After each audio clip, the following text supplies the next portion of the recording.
Ja, einen wunderschönen guten Abend hier beim Symposium in der Ausstellung Crash. Es freut mich wahnsinnig, dass so viele Menschen, so viele interessierte Menschen hierher gefunden haben.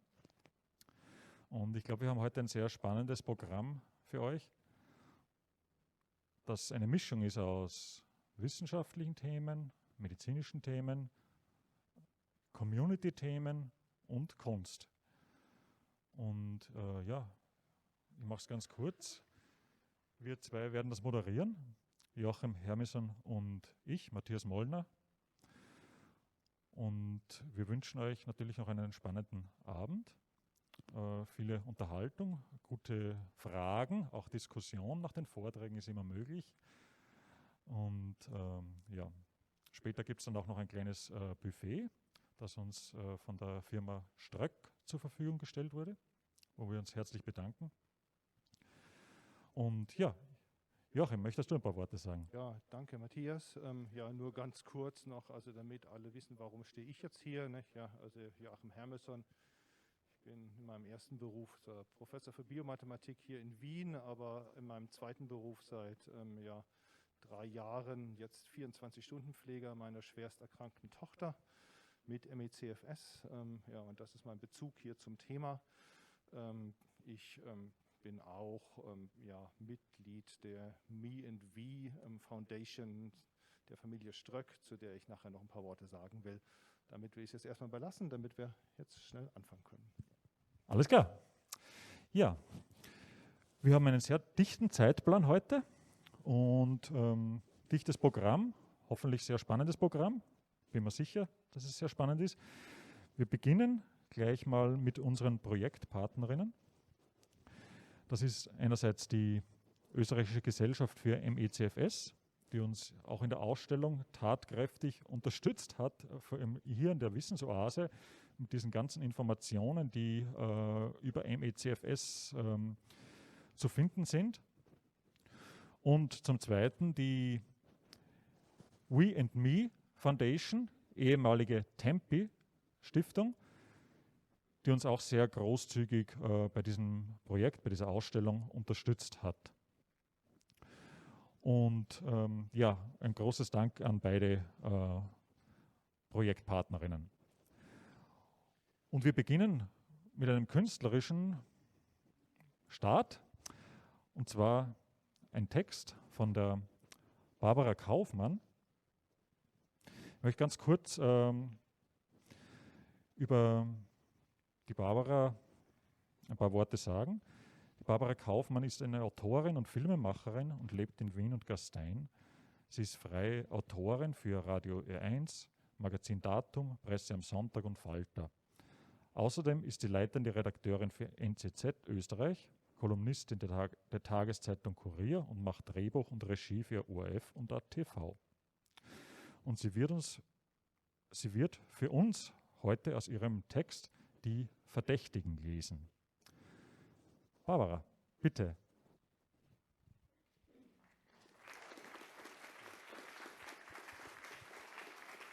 Ich hoffe, das ist in Ordnung, dass ich die Maske abnehme, aber ich habe ohnehin eine dünne Stimme. Ich wollte noch kurz sagen, also meine Betroffenheit zu ME/CFS ergibt sich daraus, ich habe selbst seit 4 Jahren chronische Migräne bekommen, einfach so von heute auf morgen. Das heißt, ich habe so 10, 14 Tage im Monat, wo ich im dunklen Zimmer liege. Und das kann man nicht vergleichen, aber ich kann sehr mitfühlen, wie das ist, weil ich diese elende Einsamkeit kenne, dass man einfach nur liegt und dass sie einfach kein Leben mehr haben. Und deshalb habe ich versucht, einen Text über chronische Krankheit zu schreiben. Es ist ein Auszug. Ich fange an.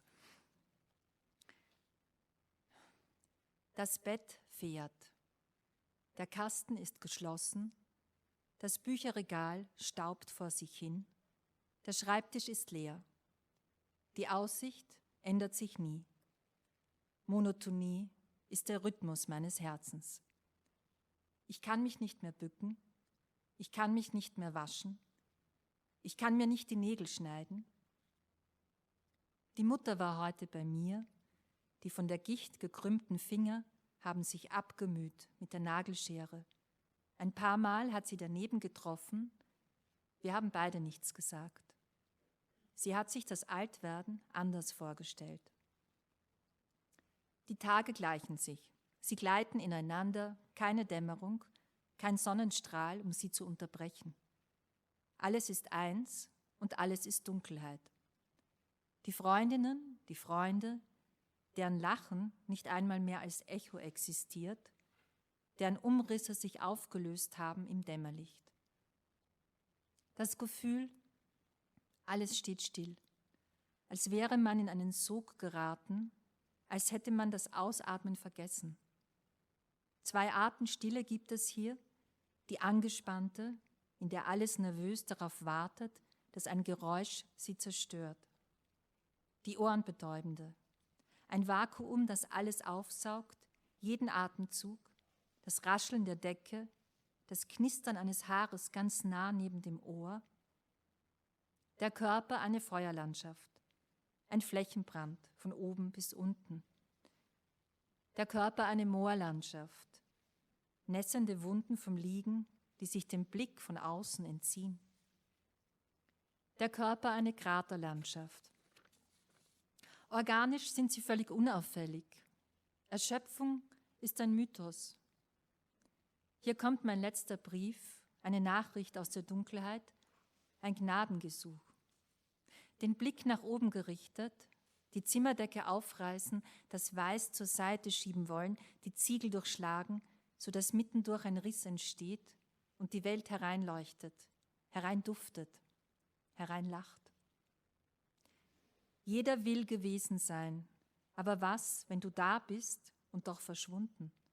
Wenn du dir dabei zusehen kannst, wie du der Welt abhanden kommst, wie du schrumpfst, wie du weniger wirst, leiser, wie deine eigenen Spuren vor deinen Augen erlöschen. Beruhigen sollen sich immer die anderen. Bitte beruhigen Sie sich erst einmal. Können Sie sich bitte beruhigen? Ich kann Sie gerne untersuchen, wenn Sie sich beruhigt haben. Wir können Ihnen helfen, aber nicht, wenn Sie sich nicht beruhigen. Kranke müssen ruhig sein, um die Gesunden nicht zu stören. Sie müssen Schmerzen und Wartezeiten erdulden, dankbar sein für jede Handreichung, für jede Geste, für alles, was man für sie tut. Sie sollen in sich gekehrt, geduldig, gesittet sein, nicht so aufdringlich. Niemand hört sich gerne Krankengeschichten an, nicht zu fordernd, man tut schließlich schon, was man kann.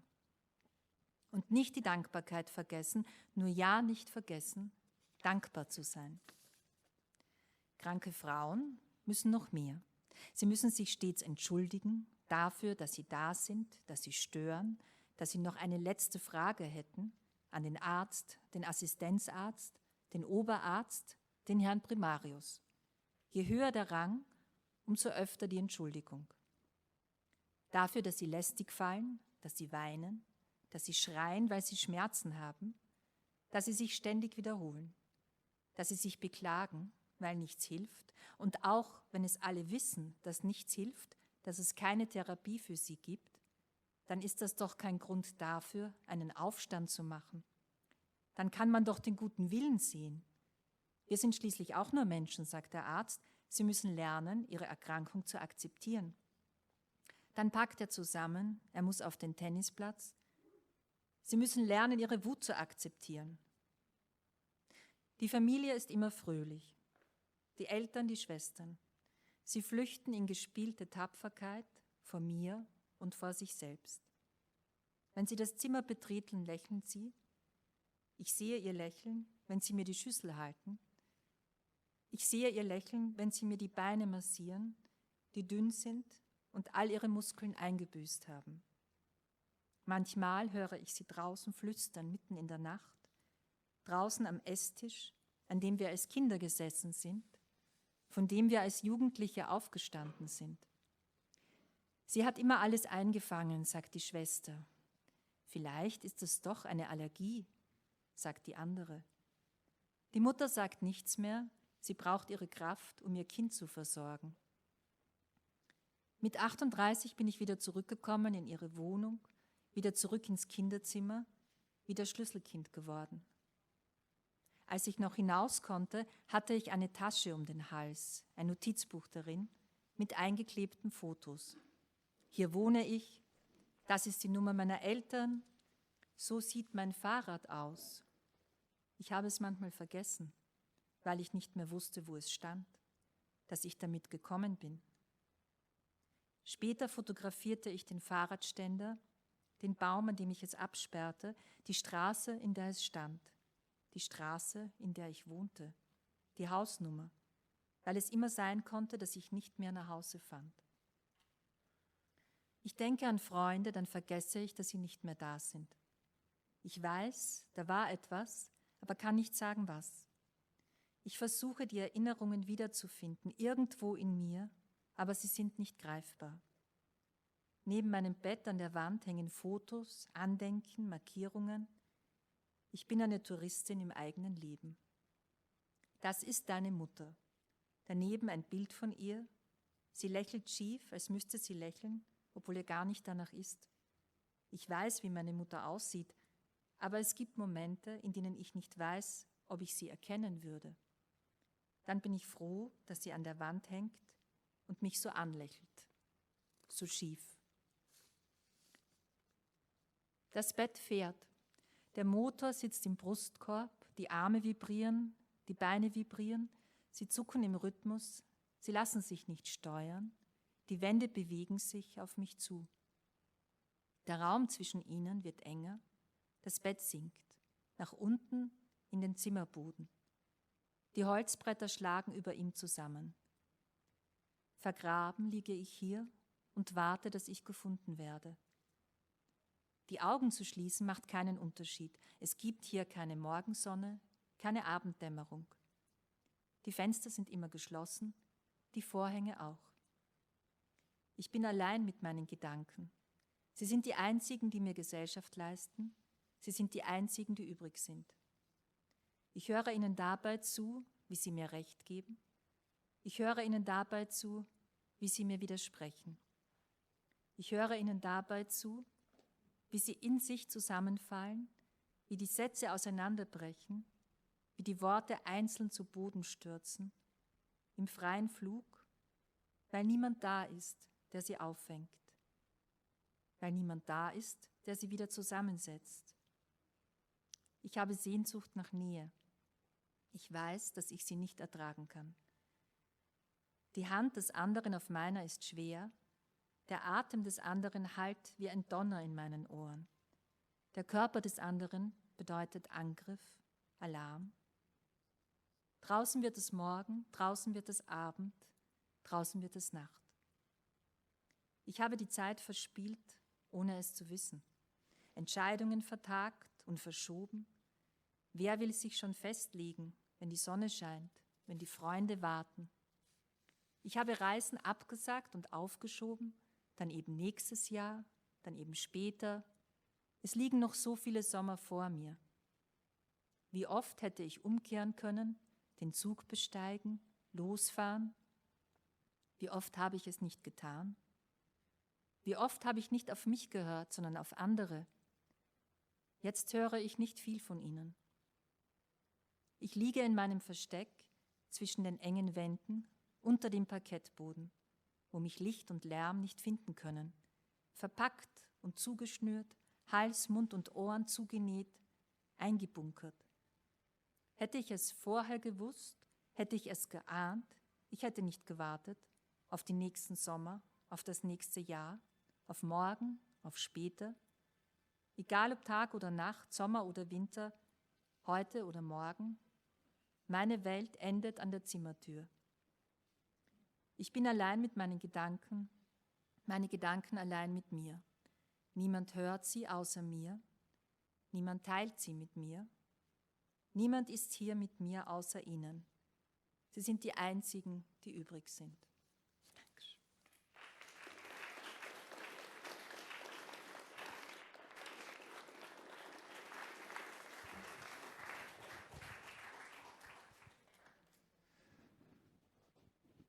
Danke für diesen wunderbaren Text, der ja wirklich so tief geht, so intensiv aus dem Leben erzählt. Ja, Wir haben uns gedacht, wir machen immer ein paar Fragen. Die Barbara ist aber schon zurückgegangen. Ich hätte dich noch was gefragt sonst, aber du kannst, wie du möchtest. Kein Problem. Ja, gerne. Na, ich wollte dich eigentlich fragen, mit den Mitteln der Kunst, des Schreibens oder des Journalismus erreicht man wahrscheinlich mehr Menschen außerhalb der Bubble der chronisch Kranken. Und was sind da deine Erfahrungen? Also ich kann mit Maske jetzt antworten, aber naja, ich finde das immer ganz interessant, wenn man das so nach außen trägt, weil irrsinnig viele Menschen auf einen zukommen, wo man das nie erwartet hätte und sagen, ich habe das auch, oder ich kenne jemanden oder ich habe auch gewisse Krankheiten oder so. Und vor allem diese Einsamkeit, die mit dem Kranksein immer einhergeht und auch dieses Gefühl, quasi zu stören oder nicht in die Mitte der Gesellschaft zu gehören, das habe ich sehr oft gehört, dass das viele haben. Ja, das ist spannend, weil das auch meine künstlerische Arbeit auch in einer ähnlichen Weise betrifft. Klar. Und wenn man dann nach außen geht und wirklich aus der Community, die ja sehr, sehr groß ist bei MECFS, die sich weltweit vernetzt, man sieht es auch in dieser Ausstellung, wir haben hier über 22 internationale Künstlerinnen und Künstler und dass das einfach auch dann auch außerhalb dieser Community wahrgenommen wird. Mhm. Gibt es aus dem Publikum irgendwelche Fragen oder? Sonst würde ich vorschlagen. Danke. Vielen Dank. Vielen Dank für den Text. So ja, kein Problem. Warte, ja, leg schnell. Okay.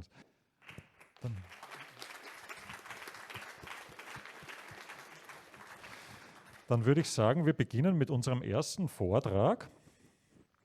Wir haben ja hier heute einen Spezialisten und da glaube ich, würde jetzt der Joachim ein paar Worte sagen. Ja, sehr gerne. Also ein Arzt, der sich zu ME/CFS auskennt, das ist wirklich eine seltene Art. Ja, und das wissen alle, die davon betroffen sind.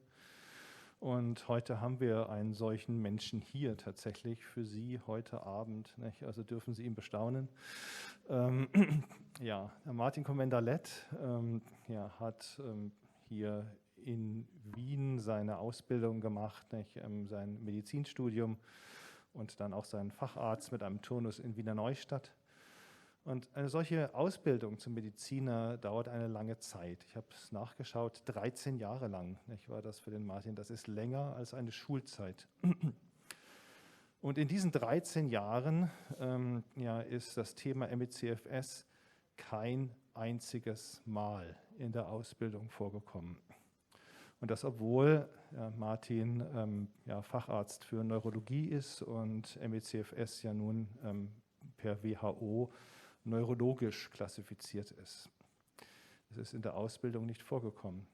Wie kann es dann überhaupt sein, nicht, dass Ärzte dann doch oder vereinzelt Ärzte dann doch darüber Erfahrung gesammelt haben? Ja, nun, das funktioniert meist durch eine Reihe nur von Zufällen. Da sind dann dabei Dinge, die das persönliche Umfeld betreffen, nicht, dass es Fälle gibt, nicht, gerade eben auch im persönlichen Umfeld. Und im Fall von Martin Comenda-Lett dann eben auch einmal eine Anzeige in einem Ärztemagazin von der Familie Ströck, die dort einen Arzt gesucht haben, die sich so um den sehr schwer erkrankten Sohn annimmt, nachdem das eben nicht einfach ist, mit dieser Erkrankung überhaupt wen zu finden. Und die haben dann alle Wege bestritten und dann eben auch so eine Anzeige geschaltet. Und das ist dann wohl mehr als eine Fügung gewesen, nicht? Dass also tatsächlich Martin diese Anzeige gelesen hat und sich tatsächlich gemeldet hat. Und das war dann der Anfang und auch sein allererster sehr schwer betroffener Patient mit dieser Erkrankung der Christoph Ströck. Und seitdem ist das weitergegangen. Seitdem kennt er jetzt sehr viele, auch viele wirklich schwer Betroffene. Und ist also zu unserem großen Glück einer der ganz, ganz wenigen Ärzte hier, die sich damit auskennen. Und er wird sich jetzt noch uns weiter darüber vortragen, was denn dieses Spezielle, also außerhalb des normalen Rahmens, sich ärztlich um solche Patienten zu kümmern, bedeutet. Bitte, Martin.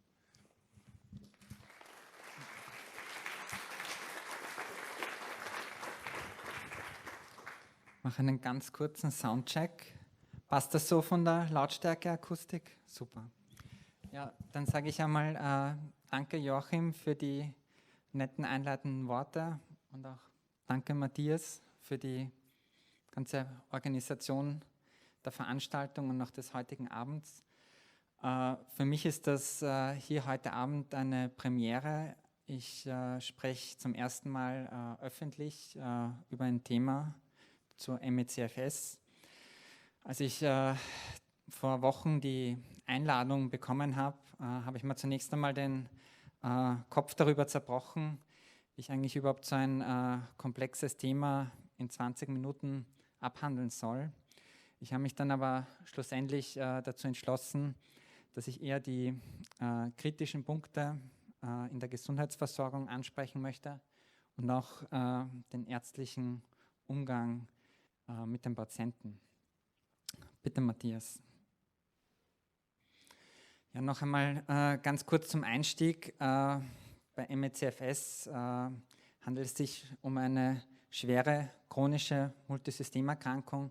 Ich denke, die meisten von den Anwesenden haben sich schon mehr oder minder intensiv mit der Erkrankung auseinandergesetzt, kennen auch die Basics. Deshalb werde ich da jetzt nicht groß im Detail auf die Diagnosekriterien eingehen und die Therapiestrategien.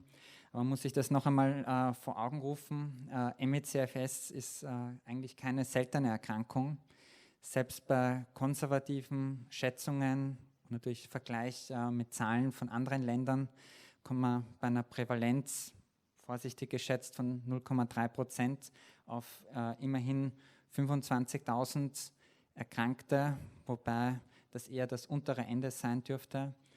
Was man natürlich auch berücksichtigen muss, durch die Covid-Pandemie kann man eigentlich damit rechnen, dass sich die Zahl mindestens verdoppeln wird in Österreich, wenn nicht sogar schon weit darüber liegt. Ja. Was MECFS zur großen Herausforderung macht, sind die vielen unterschiedlichen Symptome und auch die mitunter stark ausgeprägten Komorbiditäten. MECFS ist eine Erkrankung mit 1000 Gesichtern. Es gibt viele unterschiedliche Schweregrade, aber leider ist es so, dass schon im moderaten bis schweren Stadion viele Patienten, Patientinnen ihren Job verlieren, weil sie nicht mehr in der Lage sind, diesen auszuüben, sich auch mehr, aus dem sozialen Leben zurückziehen, Kontakte abbrechen und im schwersten Stadium auch auf permanente Pflege angewiesen sind. Die genaue Ursache von MECFS ist weiter unklar. Zumindest haben die Forschungsergebnisse der letzten Jahre gezeigt, dass es vermutlich eine Kombination aus genetischen Faktoren, aber auch vielen verschiedenen Umweltfaktoren, Life-Events zum Ausbruch der Erkrankung führen. Besonders häufig tritt die Erkrankung als Folge von Infektionskrankheiten auf. Das sind meistens Viren aus der Gruppe der Herpesfamilie, aber auch ein Post-Covid-Syndrom kann in MECFS münden. Bitte. Ja, was für Probleme gibt es in der Gesundheitslandschaft in Österreich? Leider muss man da fairerweise sagen, dass Österreich nicht gut auf MECFS vorbereitet ist. In der Ärzteschaft gibt es leider nach wie vor eine große Unkenntnis über die Erkrankung. Das führt dazu, dass Betroffene häufig von einem Arzt zum nächsten geschickt werden, also teilweise auch wie heiße Kartoffeln behandelt werden, auch oft zu sinnlosen Untersuchungen geschickt werden und die dann auch den Zustand mitunter verschlechtern und viele Patienten auch erst nach vielen Jahren zur Diagnose kommen. Es ist auch so, es gibt auch leider in Österreich kaum spezialisierte Fachärzte, Allgemeinmediziner, die sich überhaupt trauen, die Diagnose zu stellen. Natürlich braucht man eine gewisse klinische Erfahrung, aber ich sage mal, wenn man sich intensiv mit der Erkrankung auseinandersetzt, die Diagnosekriterien kennt, ist das etwas, das auch andere Fachärzte schaffen können.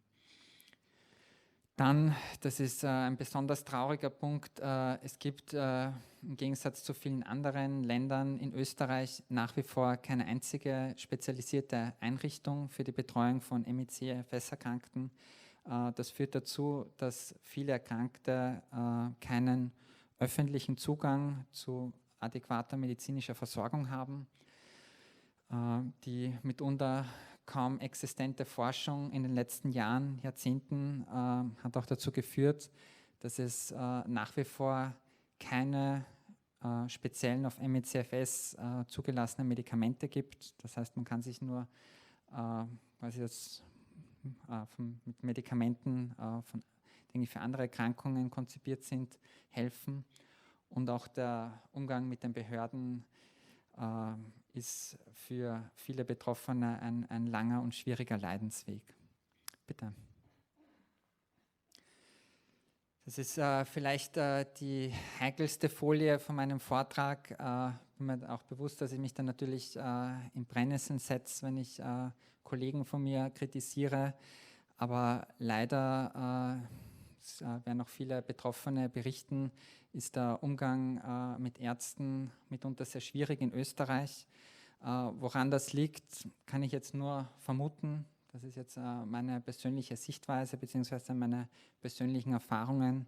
Es gibt da besonders bei älteren Kollegen, die schon 20, 30 Jahre im Geschäft sind, oft ein Desinteresse an Weiterbildung. So nach dem Motto, jetzt habe ich es bisher nicht gebraucht, warum soll ich mich damit auseinandersetzen?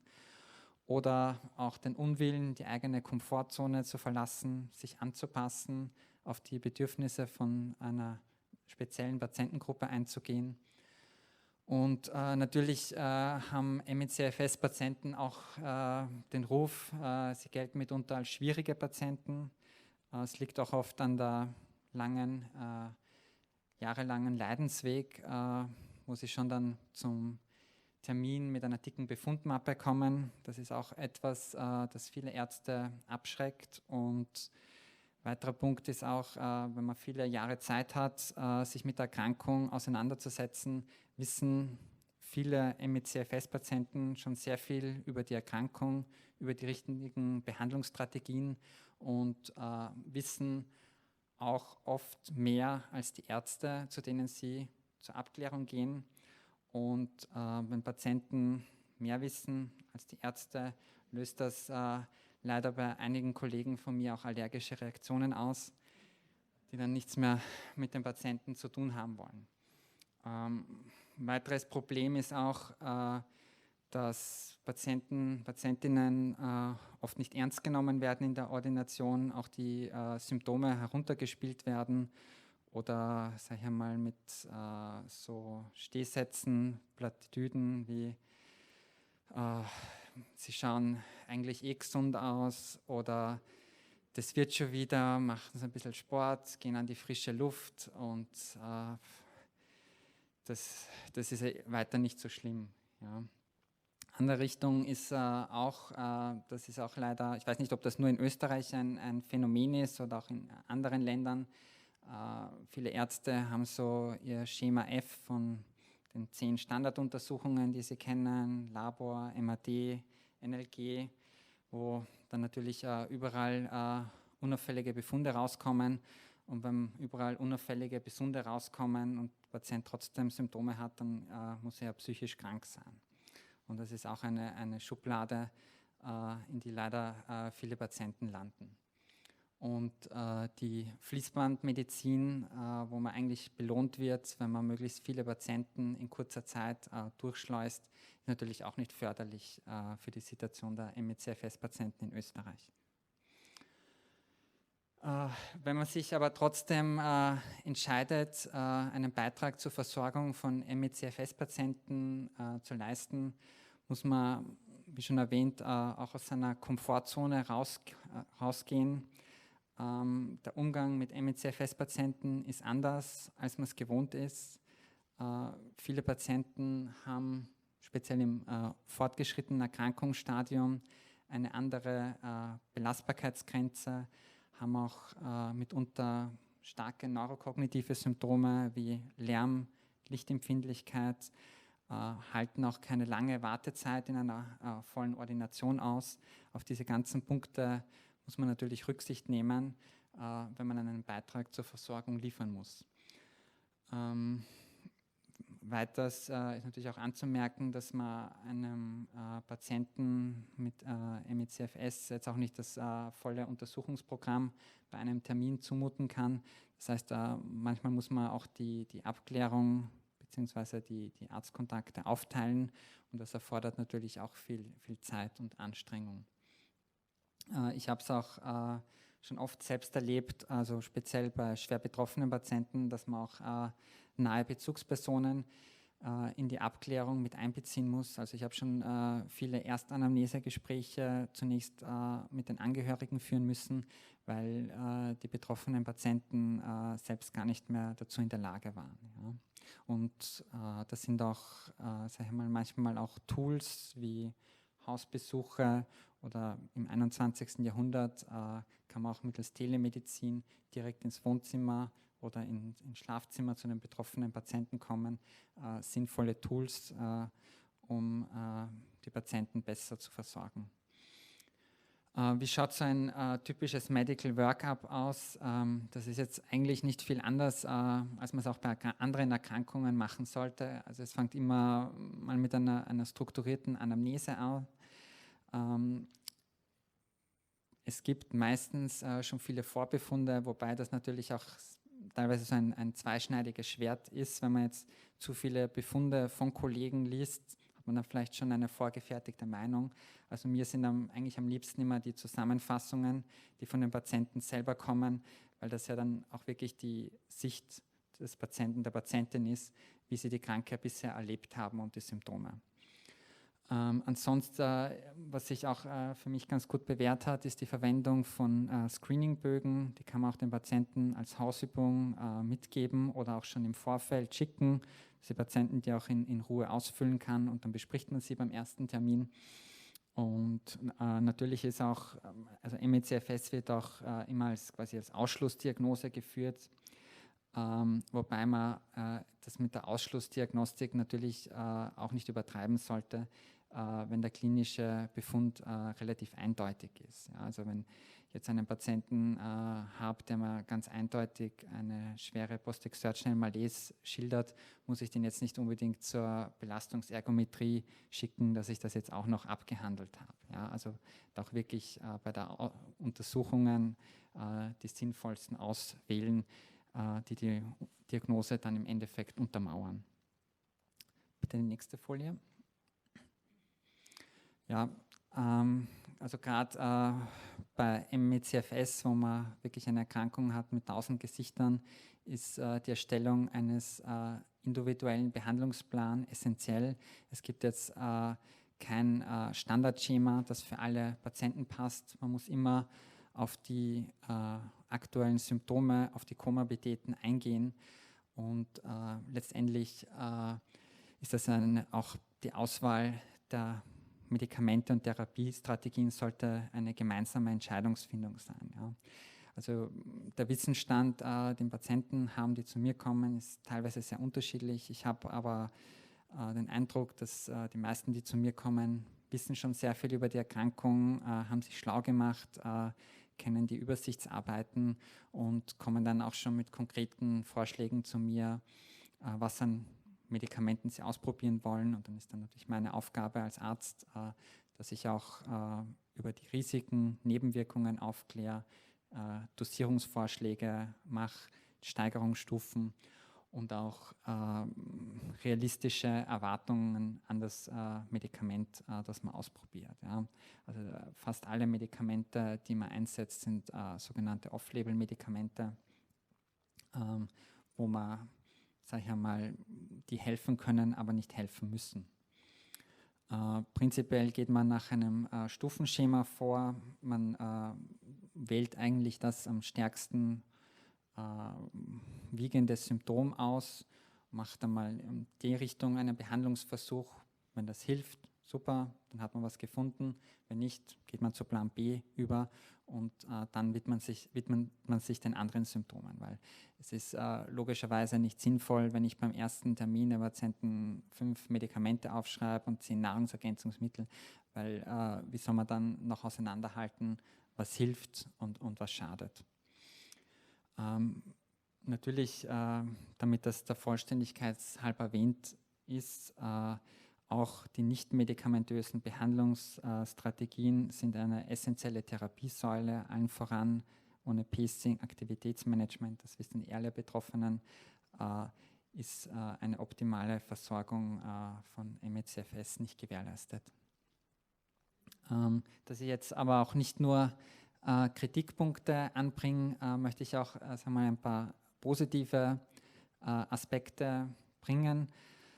Ich bin schon von Kollegen gefragt worden, wieso tust du dir das eigentlich an, dauernd mit schwer chronisch kranken Patienten reden, wirst du dann nicht depressiv, wenn du da so viele Schicksale anhörst. Das kann ich bei mir ganz klar verneinen. Also ich habe das auch bei anderen neurologischen Krankheitsbildern, wurscht ob jetzt neuromuskuläre Erkrankungen oder Gehirntumore erlebt. Ich finde den intensiven Kontakt, wo man den Patienten eigentlich richtig kennenlernt, auch ein bisschen die private Seite kennenlernt, sein privates Umfeld, eigentlich sehr interessant und erfüllt und ist auch das, was ich unter ganzheitlicher Medizin verstehe.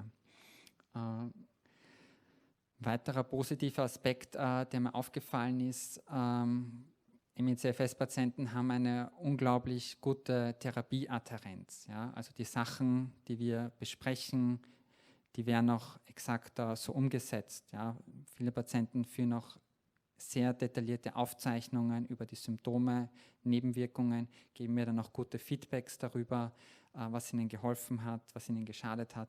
Das ist ganz anders, als ich das in anderen Bereichen der Medizin kenne. Wenn ich das jetzt zum Beispiel vergleiche mit einem Schlaganfallpatienten in der Klinik Favoriten, da komme ich auch immer mit denselben Stehsätzen, zum Rauchen aufhören, gesünder ernähren, mehr Bewegung machen und 3 Monate später sehen wir uns dann wieder mit dem nächsten Schlaganfall und nichts davon wurde umgesetzt. Ja, also das ist auch ein Punkt, der mir sehr positiv auffällt.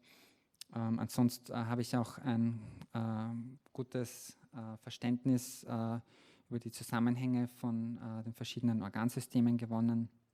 Und ein weiterer Punkt, den ich auch anführen muss, also eigentlich ist es paradox, dass ich das überhaupt sagen muss, aber ich erlebe das, dass ME/CF-Patienten unglaublich dankbar sind, wenn man ihnen nur ein bisschen zuhört, sie ernst nimmt und bauen dann auch irrsinnig rasch ein gutes Vertrauensverhältnis auf. Ja?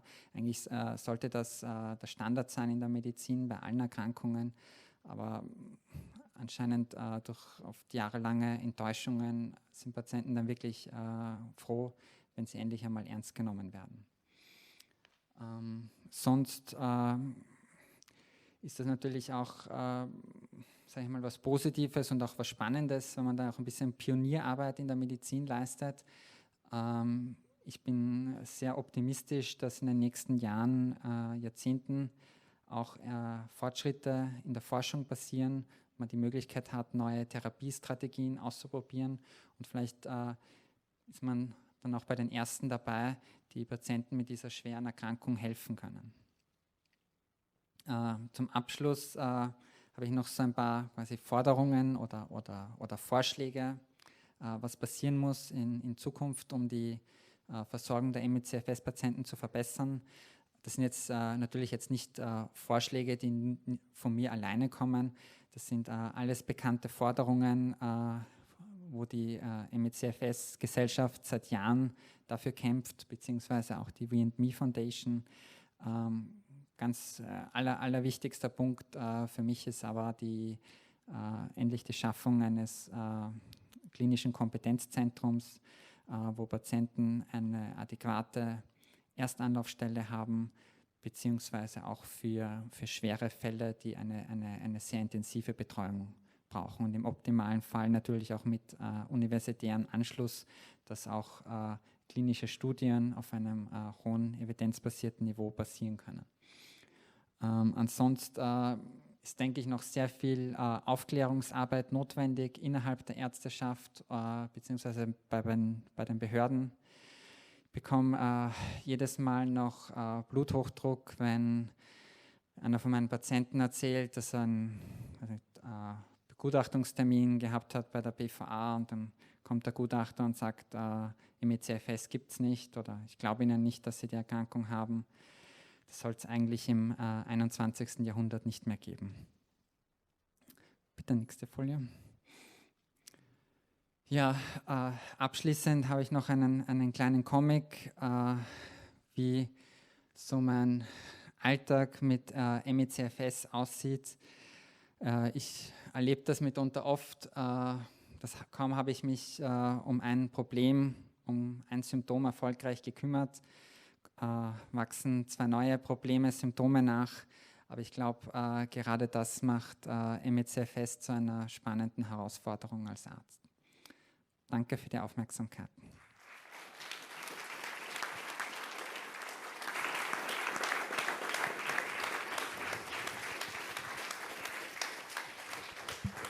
Ja, vielen, vielen Dank, Martin. Wir haben Zeit für ein paar Fragen. Wo gibt es denn was? Ich komme gerne mit dem Mikro. Ja, mal herzlichen Dank für Ihren Vortrag. Ich beginne vielleicht gleich bei der letzten Folie, beziehungsweise bei der vorletzten, wo Sie Ihre Forderungen aufgelistet haben. Ich glaube auch, dass es ganz dringend notwendig ist, einmal ein Kompetenzzentrum zu schaffen und auch alle anderen Punkte. Und der letztgenannte Punkt, nämlich die öffentliche Finanzierung von Forschungsprojekten in Hinblick auf die Anwendung von der Sauerstoffdruckbehandlung, fände ich ganz, ganz wichtig. Und zwar deshalb, ich selbst bin auch Long-Covid-Erkrankte, bin im vergangenen Jahr im Juli zum 2. Mal an Corona erkrankt, war zuletzt 3 Wochen im März im Spital bei den Barmherzigen Schwestern. Dort gibt es ja auch auf der psychosomatischen Abteilung, auf der Gastroenterologie, ich hatte eben Beschwerden in diesem Bereich, bin ich dort gelegen. Und meine Probleme im gastroenterologischen Bereich waren behoben, aber ich war noch immer wahnsinnig müde und erschöpft und habe eigentlich erst dann realisiert, was ich habe. Ich bin zu keinem Arzt und auch zu keiner Ärztin gegangen, weil ich mit der Sachlage gut vertraut war. Und meine Ärztin, die ich vor 30 Jahren kennengelernt habe, als ich im Erwachsenenalter an einer Gehirnhautentzündung erkrankt war, hat mir dann diese Sauerstoffdruckbehandlung empfohlen. Sie wusste von einer Kollegin, die für ihren an Long-Covid erkrankten Sohn sich dieses Sauerstoffzelt gekauft hat, dass es eben diese Möglichkeit gibt. Ich habe das dann in Anspruch genommen, umgehend, und der Erfolg war so durchschlagend, dass ich eigentlich selber perplex war. Und ich habe gemerkt, dass es eigentlich in der Community wenig bekannt ist. Und ich habe natürlich mit vielen Ärzten in der Zwischenzeit auch gesprochen und die haben sich dann sehr oft sehr bequem zurückgelehnt und haben gemeint, naja, Sie wissen, es ist eine neue Methode und da könnten ja alle kommen und irgendwelche neuen Methoden vorschlagen. Da haben Sie natürlich recht, aber meine Frage war natürlich, was haben Sie mir anzubieten? Und ich denke, da komme ich jetzt nochmal auf den letzten Punkt zurück. Es ist dringend notwendig, dass hier Forschungsgelder in die Hand genommen werden, wahrscheinlich sogar auf EU-Ebene. In vielen anderen Ländern wird diese Sauerstoffdrucktherapie angewendet. Ich war perplex, dass mir meine Friseurin, eine Serbin, sagt, sie macht das seit 5 Jahren. Und in Österreich wird es eigentlich totgeschwiegen. Also die Firma, die dieses Gerät erzeugt hatte, mit der Ärztekammer ein gerichtliches Verfahren. Also es ist so unglaublich, es ist wirklich skandalös, finde ich. Also, aber zuletzt nochmal meine Frage, die ich schon geäußert habe. Was sagen Sie zur Sauerstoffdruckbehandlung und welche Erfahrungen haben Sie, wenn überhaupt? Danke. Ich meine, danke für die Frage. Ich meine, generell, bevor wir jetzt zu sehr ins Detail gehen, muss ich anführen, dass für Post-Covid-Syndrom und ME/CFS durchaus unterschiedliche Therapiestrategien bestehen. Ja. Die Sauerstoffdrucktherapie ist eine Option, die vor allem bei Post-Long-Covid zum Einsatz kommt, aber von meiner persönlichen Erfahrung keine Behandlung, die für jeden Patienten gut ist. Ich kenne auch Patienten mit ME/CFS, die diese Therapie ausprobiert haben und sich darunter verschlechtert haben, weil die Belastung für sie zu stark war. Aber das ist auch ein wichtiger Punkt bei ME/CFS, dass es keine Pille gibt oder keine Behandlung gibt, die für alle passt, und man muss da, sage ich mal, eine sehr individuelle Strategie finden. Ja. Was die richtige Strategie ist, ich meine, das würde jetzt die Veranstaltung sprechen, hängt sehr von körperlichem Zustand ab und den anderen Komorbiditäten. Ja. Aber wie gesagt, bei Post-Covid-Patienten habe ich damit gute Erfahrungen gemacht, bei schwer betroffenen ME/CFS-Patienten nicht. Kurze Anmerkung zu der Drucktherapie. Nicht? Also es ist an der Charité in Berlin, wird es wohl eine Studie dazu geben. Also das heißt, also immerhin dort nicht, werden wir Ergebnisse dann haben. Bisschen allgemeiner, nicht? Also genau wie der Martin gesagt hat, nicht? Also es ist sehr heterogen. Genau. Also die Patientenpopulation ist sehr heterogen und was hilft, ist auch heterogen. Und wir brauchen tatsächlich natürlich Studien und genauere Erfahrung, was hilft wem.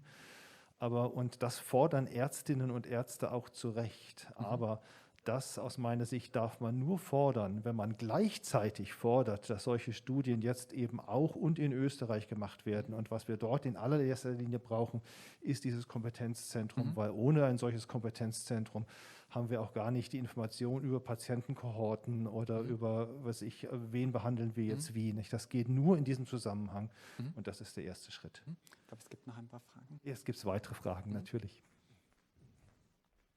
Ich glaube, ja. Erst hier, dann hier. Ja, ich bin selber auch Betroffene, moderat, ne?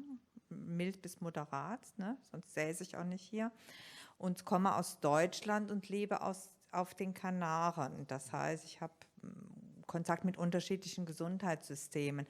Und was meine Frage wäre, wie sieht da der internationale Austausch aus, also einmal im europäischen Raum und aber auch über den europäischen Raum hinaus. Also wenn man sich diese sehr hohen Fallzahlen international anguckt, gibt es da sowas wie einen gemeinsamen Austausch, eine gemeinsame Forschungsstrategie oder wie ist dieser Austausch da? Also auf fachlicher Ebene haben wir vor allem zu den Kollegen aus Berlin von der Charité, also Professor Scheibenbogen, einen guten Kontakt und Austausch. Also uns ist da auch immer sehr gut bekannt, was die für klinische Studien und Medikamente experimentell ausprobieren. Aber da es ja in Österreich von universitärer Ebene keine offizielle Forschung gibt, ist es sehr schwierig, da gemeinsame Forschungsprojekte großzuziehen. Ja? Aber wie gesagt, nach Deutschland, nach Berlin ist da der engste Kontakt und die Kollegen kann man sehr unterschwellig anschreiben, anrufen und das ist ein sehr guter Kontakt. Ich kann vielleicht für die Forschung gerade noch ergänzen, es ist ein bisschen schon was im Gange, dass wir europäische Forschungsverbünde dort gründen und machen. Wiederum ist natürlich in Österreich, nicht, man braucht irgendetwas, was man in der Hand hat, wie so ein Kompetenzzentrum, sonst ist man ja auch nicht interessant für die anderen. Ja? Also warum sollen andere mit Österreich kooperieren, wenn hier die Leute keine Ahnung haben? Wir tun die ersten Schritte. Nicht? Wir sind gerade dabei, so eine Biobank aufzubauen, wie ich schon mal gesagt habe. Nicht? Dann hat man hier lokale Daten. Nicht? Das ist schon mal interessant. Nicht? Und man kommt so Schritt für Schritt weiter, nicht? Dass wir also auch für andere da vielleicht von Interesse ist. Und wir sind gerade dabei, im europäischen Rahmen ein EU-Projekt zu beantragen. Nicht? Und wenn das bewilligt werden würde, was aber noch eine Zeit lang dauert, das sind viele Schritte notwendig, dann wäre das erste Mal Österreich on the map, wie man so sagt, nicht? Also in der ME/CFS-Forschung. Hoffentlich klappt es. Jetzt aber gab es hier noch eine Frage.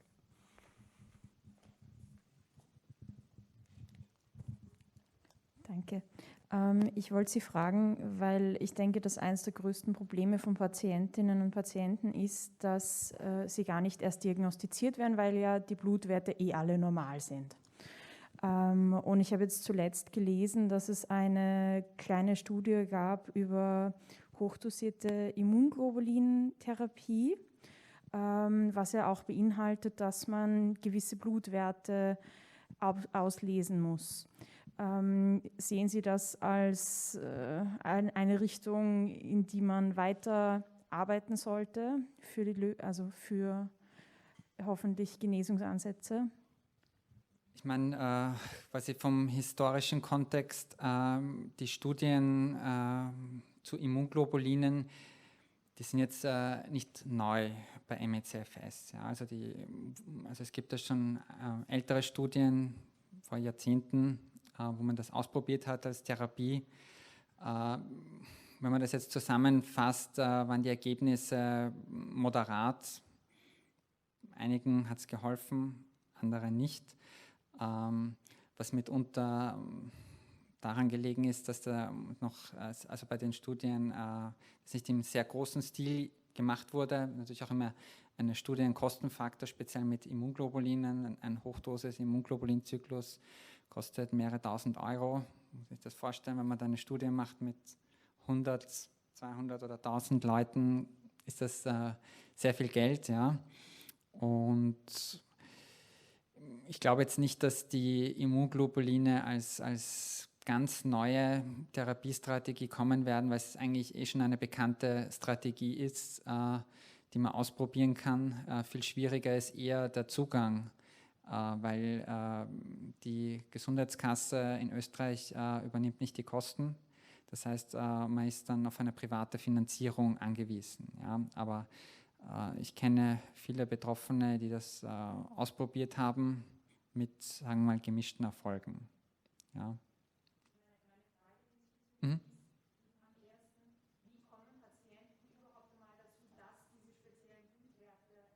Mhm.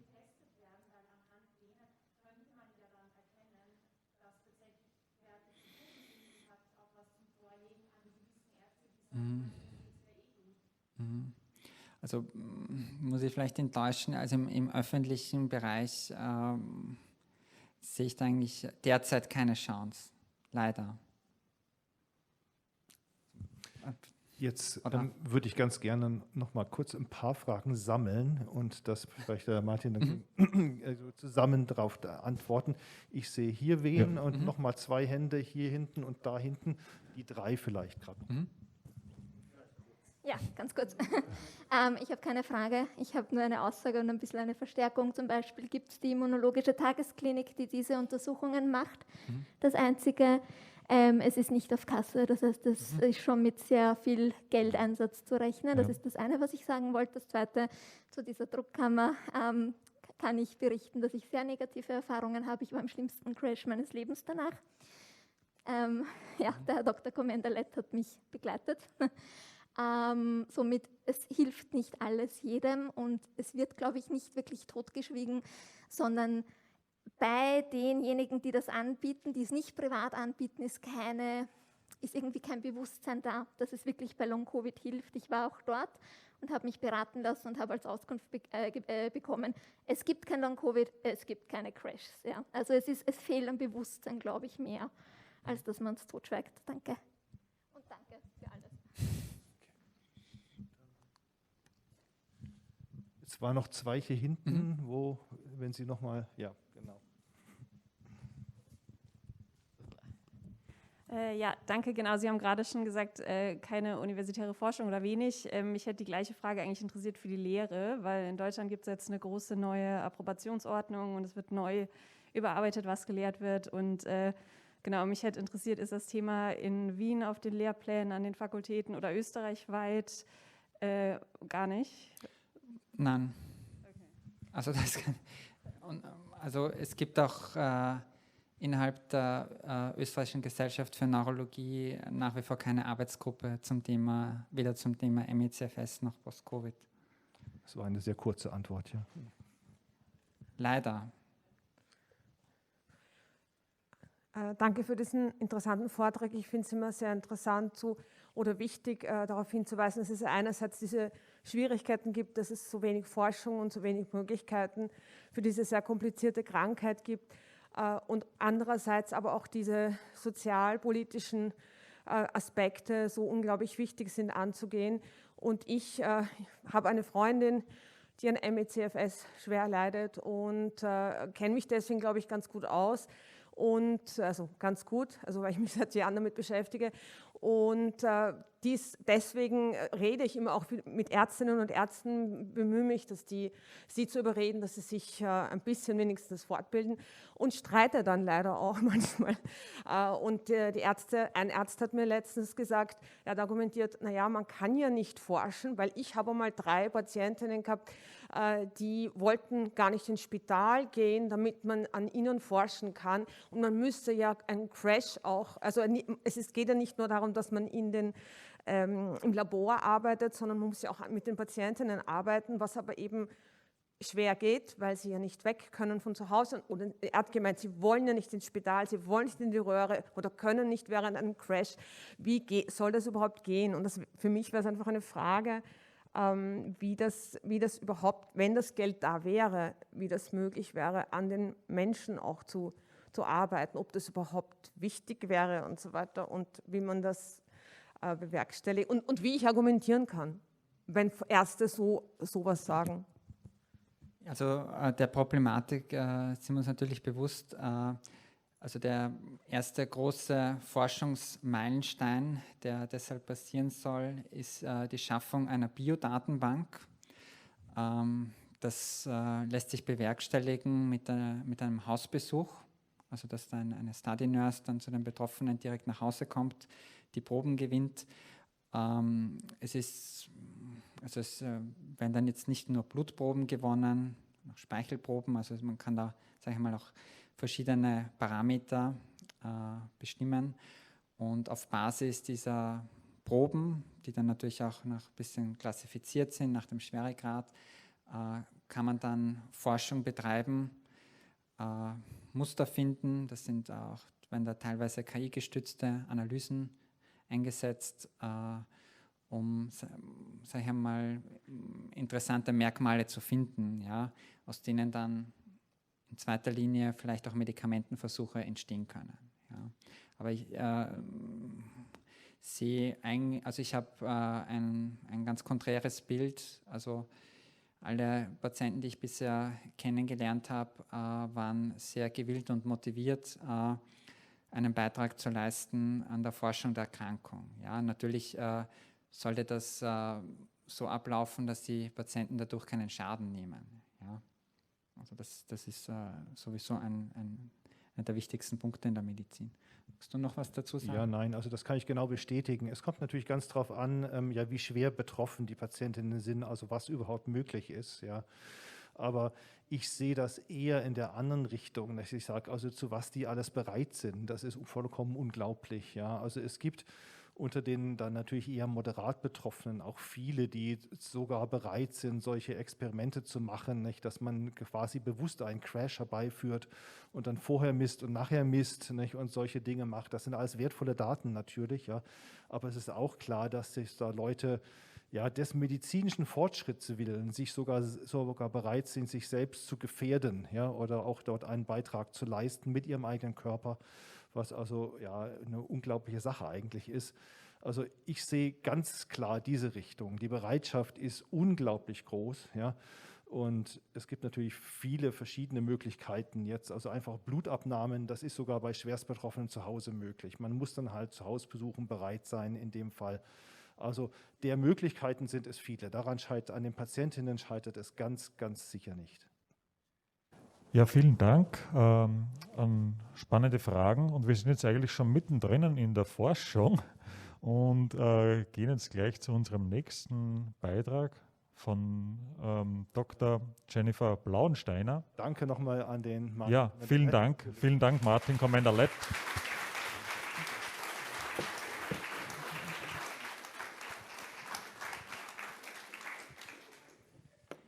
Ja, genau. Und ja, wir waren jetzt ja schon beim Thema in die Forschung sozusagen hereingerutscht ein bisschen, ja, nicht? Also weil das ja eben auch neben der Versorgung der Patientinnen das wichtige Thema ist, ja. Also man kann schon ärztlicherseits einiges tun, nicht, um so Komorbiditäten, Symptome auch zu behandeln, aber eine Therapie gibt es eben noch nicht. Und auch ein grundlegendes Verständnis der Pathologie der Erkrankung gibt es noch nicht. Deswegen braucht es Forschung und jede Menge Forschung. Und da können wir uns jetzt natürlich mal fragen, ja, gibt es das denn überhaupt? Ja, es gibt sehr wenig, weltweit auch sehr wenig. Gerade gemessen an der Größe und Bedeutung der Erkrankung unglaublich wenig. Und dann können wir uns spezieller fragen, gibt es das in Österreich? Ja. Und es gibt tatsächlich ein bisschen etwas in Österreich, aber vielleicht an einer Stelle, nicht, die überraschen mag. Das ist nicht die Med-Uni Wien in erster Linie, nicht, sondern das ist also das Joanneum in Graz, nicht, also wo es eine Forschungsgruppe gibt, eben um die Jennifer Blauensteiner, nicht, und den Francisco Westermeier, die dort angefangen haben, sich damit zu beschäftigen. Und tatsächlich, also ja, da gehört dazu, dass man Geld organisiert. Nicht? Das ist jetzt auch nicht aus Österreich gekommen, sondern von einer amerikanischen Stiftung. Nicht? Haben sie dort Geld organisiert, nicht? Und dann eben auch Ergebnisse erzielt in einem Bereich, nicht, der dann auf großes internationales Interesse auch gestoßen ist. Ja? Und davon wird jetzt die Jennifer uns sicher noch mehr erzählen. Bitte. Danke. Danke, Joachim, und danke auch für die Einladung.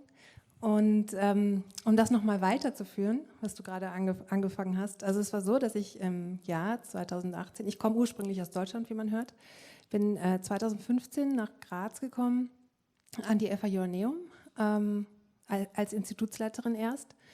Und dann habe ich 2018 oder 17, so um den Dreh, habe ich einen Artikel über ME/CFS gelesen und habe mir gedacht, das kann ja nicht wahr sein.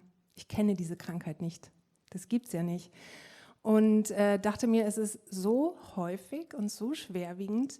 Und das hat mich echt geschockt, dass ich das nicht kannte. Und dann habe ich recherchiert, was gibt es für Forschungsgruppen in Österreich. Ja, ich habe keine gefunden.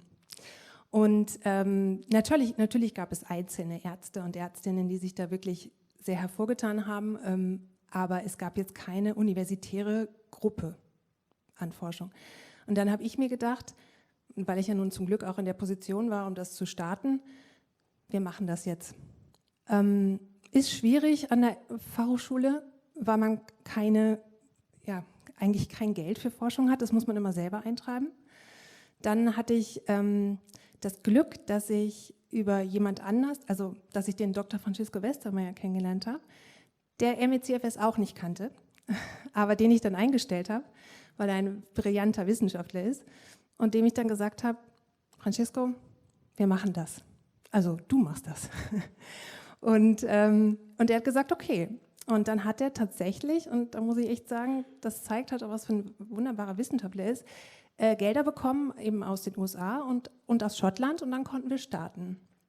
Und es hat natürlich ein bisschen gedauert, das ging jetzt nicht von heute auf morgen. Ich musste ihn zuerst in mein Budget schmuggeln. Und dann hat er sich selber finanziert. Und was dabei rausgekommen ist, also 2 von den Publikationen, die stelle ich heute vor. Ich werde nicht so viel ins Detail gehen. Erstmal haben wir dafür auch gar keine Zeit. Und das ist, also ich werde sehr oberflächlich bleiben, aber ich bin natürlich auch offen für Fragen, wenn es mehr ins Detail gehen soll. Ich mache einfach mal weiter. Also ich werde zuerst ganz kurz, weil die meisten von Ihnen sind Experten in der Krankheit, deswegen brauche ich da jetzt nicht so viel zu sagen, ein bisschen was über ME/CFS sagen. Und dann gehe ich nochmal auf MikroRNAs ein, weil die wird jetzt wahrscheinlich nicht jeder kennen, was genau die machen, was die sind. Und zum Schluss komme ich dann eben zu den beiden Studien, zu dem Zusammenhang zwischen ME/CFS, dem Endothel, das sind die Zellen, die die Blutgefäße auskleiden, und den MikroRNAs.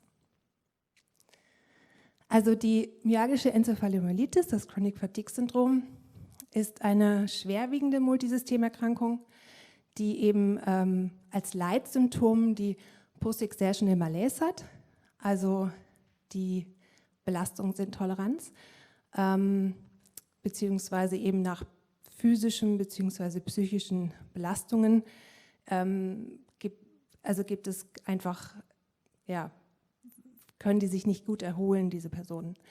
Und genau, das Interessante ist eben, dass das Leitsymptom ist und nicht die Fatigue, also diese übergreifende Fatigue, also dass die Patientinnen und Patienten einfach erschöpft sind, aber sich nicht durch Ruhe von dieser Erschöpfung erholen können, so wie wir das kennen. Die Leute, die kein ME/CFS haben, wenn man sich dann erholt, dann geht es wieder, aber das ist bei ME/CFS eben nicht so. Und das ist ja Teil des Namens, aber trotzdem ist das Leitsymptom eben die Post-Exertional Malaise. Es gibt noch viele andere Dinge, wie der Name Multisystemerkrankung eben schon sagt, die nicht stimmen, wo irgendwas nicht in Ordnung ist. Die ist aber nicht gut greifbar, diese Krankheit. Wie wir heute schon gehört haben, es gibt eben nicht den Biomarker, wie es bei anderen Krankheiten ist. Und es gibt eben auch nicht das Symptom, weil die Symptome sich zwar ähneln, aber eben doch sehr unterschiedlich sein können und auch die Patienten sehr heterogen sind. Das sieht man in der Forschung auch immer wieder. Weil wenn man denkt, jetzt habe ich was gefunden, das ist bei allen so, ist es immer nur eine Subgruppe von Patienten eigentlich. Also ja, ich gehe jetzt nicht weiter darauf ein. Die orthostatische Intoleranz sollte ich vielleicht noch mal kurz erwähnen, weil das eben auch bedeutet, dass das Herz-Kreislauf-System nicht ganz in Ordnung ist, weil die Patientinnen und Patienten nicht lange stehen können, das sagt der Blutdruck zusammen, das heißt, sie müssen eigentlich ständig sitzen oder liegen. Okay. Wie ich schon gesagt habe, also Organsysteme sind eigentlich fast alle betroffen. Die WHO klassifiziert ja ME/CFS als neurologische Erkrankung, es ist aber in Wirklichkeit eher eine neuroimmunologische Erkrankung, weil das Immunsystem auch einen wahnsinnig großen Anteil hat an der Erkrankung. Es ist ja auch bekannt, dass es Autoimmune, also dass es eine Subgruppe von Patienten gibt, die eben Autoimmunantikörper zum Beispiel haben. Das autonome Nervensystem, wie schon gesagt, ist betroffen und es gibt auch Entzündungen im Gehirn, deswegen auch ME, wie das im Namen schon ist. Was ich auch noch reingeschrieben habe, ist die Virusreaktivierung. Ist jetzt kein Organsystem, aber das war mir jetzt auch wichtig reinzuschreiben, weil eben auch bekannt ist, dass Herpesviren wie EBV oder Herpesvirus 6 reaktiviert werden. Auch Enteroviren wurden gezeigt, sind im Moment wieder etwas moderner. Also wurde lange nichts darüber publiziert, aber jetzt kommen sie wieder. Also es gibt diverse Viren, die reaktiviert werden, immer wieder bei ME/CFS-Patienten, Patientinnen. Ja, also als wir angefangen haben zu forschen, da war im Bereich des Herz-Kreislauf-Systems sehr wenig bekannt. Also es gab 2 Studien, die gezeigt haben, dass es eine endotheliale Dysfunktion gibt bei einem großen Anteil an Patienten. Endotheliale Dysfunktion bedeutet, dass die Zellen, die die Blutgefäße auskleiden, nicht richtig funktionieren. Das bedeutet, dass natürlich die Person auch den Blutdruck nicht kontrollieren kann. Und ja, das wollten wir uns dann genauer anschauen. Dazu muss ich jetzt noch mal kurz zurückgehen in die Molekularbiologie. Viele von Ihnen werden sich daran erinnern, aus der Schule. Die Proteinbiosynthese, also wie werden Proteine überhaupt gebildet? Ganz stark vereinfacht ist es so, dass wir diese Matrize haben, das ist die DNA, die in jeder Zelle vorhanden ist und die gleiche ist. Diese wird übersetzt in mRNA, das ist die Messenger-RNA. Und die Messenger-RNA wiederum wird dann in eine Aminosäuresequenz übersetzt. Und das wiederum macht dann nach bestimmten Modifikationen, ist dann das Protein. Wie kommt es jetzt aber, dass jede Körperzelle anders ausschaut, andere Proteine macht, herstellt andere Funktionen und Aufgaben erfüllt, obwohl sie doch eigentlich die komplett identische DNA hat. Und jetzt kommt die Genregulation ins Spiel. Das heißt, die Zellen sind in der Lage, bestimmte Gene an- und auszuschalten. Und das nennt man auch Epigenetik. Epi ist ja nach, also nach der Genetik sozusagen.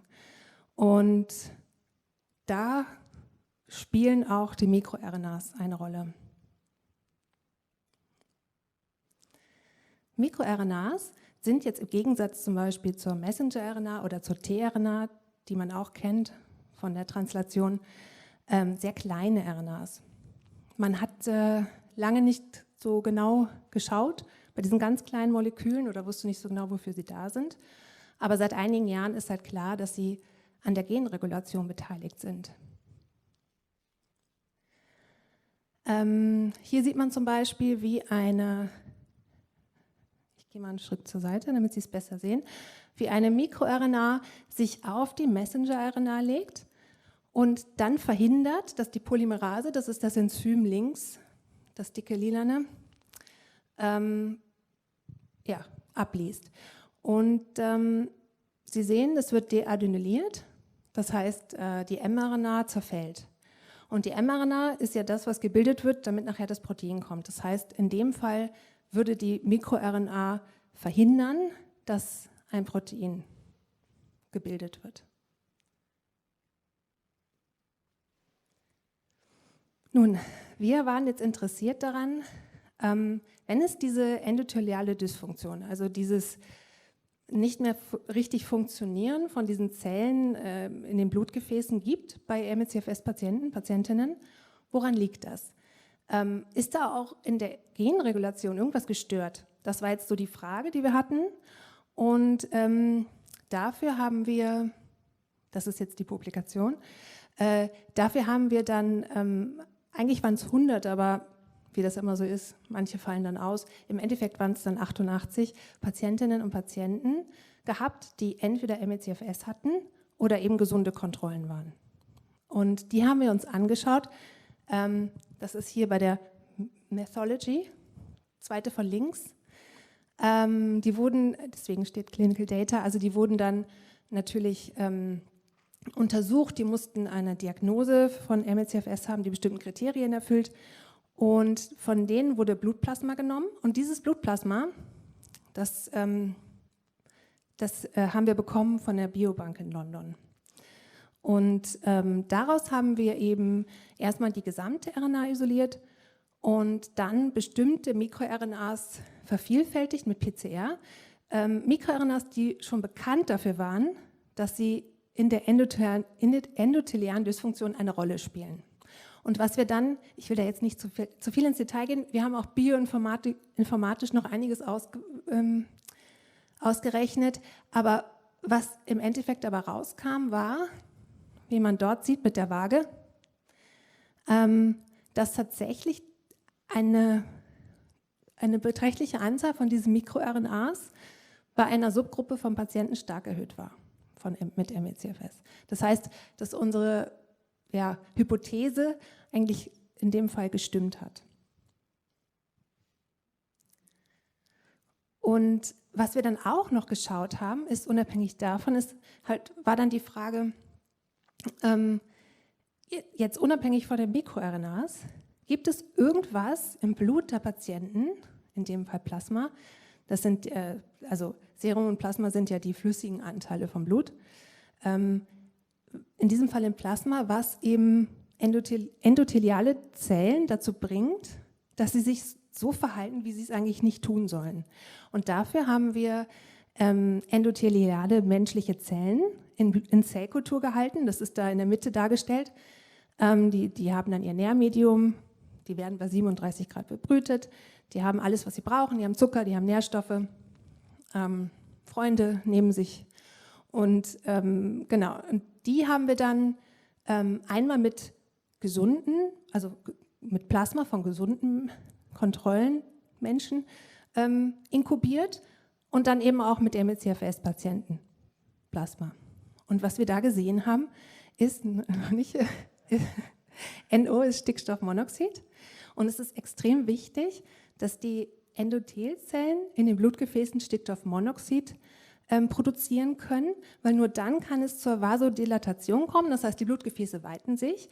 Und wenn die das nicht in ausreichender Menge schaffen, dann kann es keine Blutdruckregulation geben innerhalb der Blutgefäße. Und wir haben gesehen, dass das Plasma von ME/CFS-Patientinnen und Patienten tatsächlich dazu führt, dass die Zellen in Kultur weniger Stickstoffmonoxid produzieren.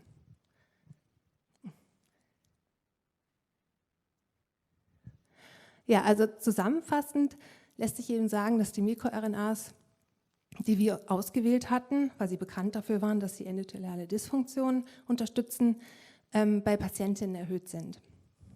Und das ist eben der Beleg dafür, dass die endotheliale Dysfunktion tatsächlich vorhanden ist. Und das Plasma von Patientinnen stört die normale Funktion der Endothelzellen in vitro, das heißt im Labor, unter Laborbedingungen. Ja, vielen Dank für die Aufmerksamkeit.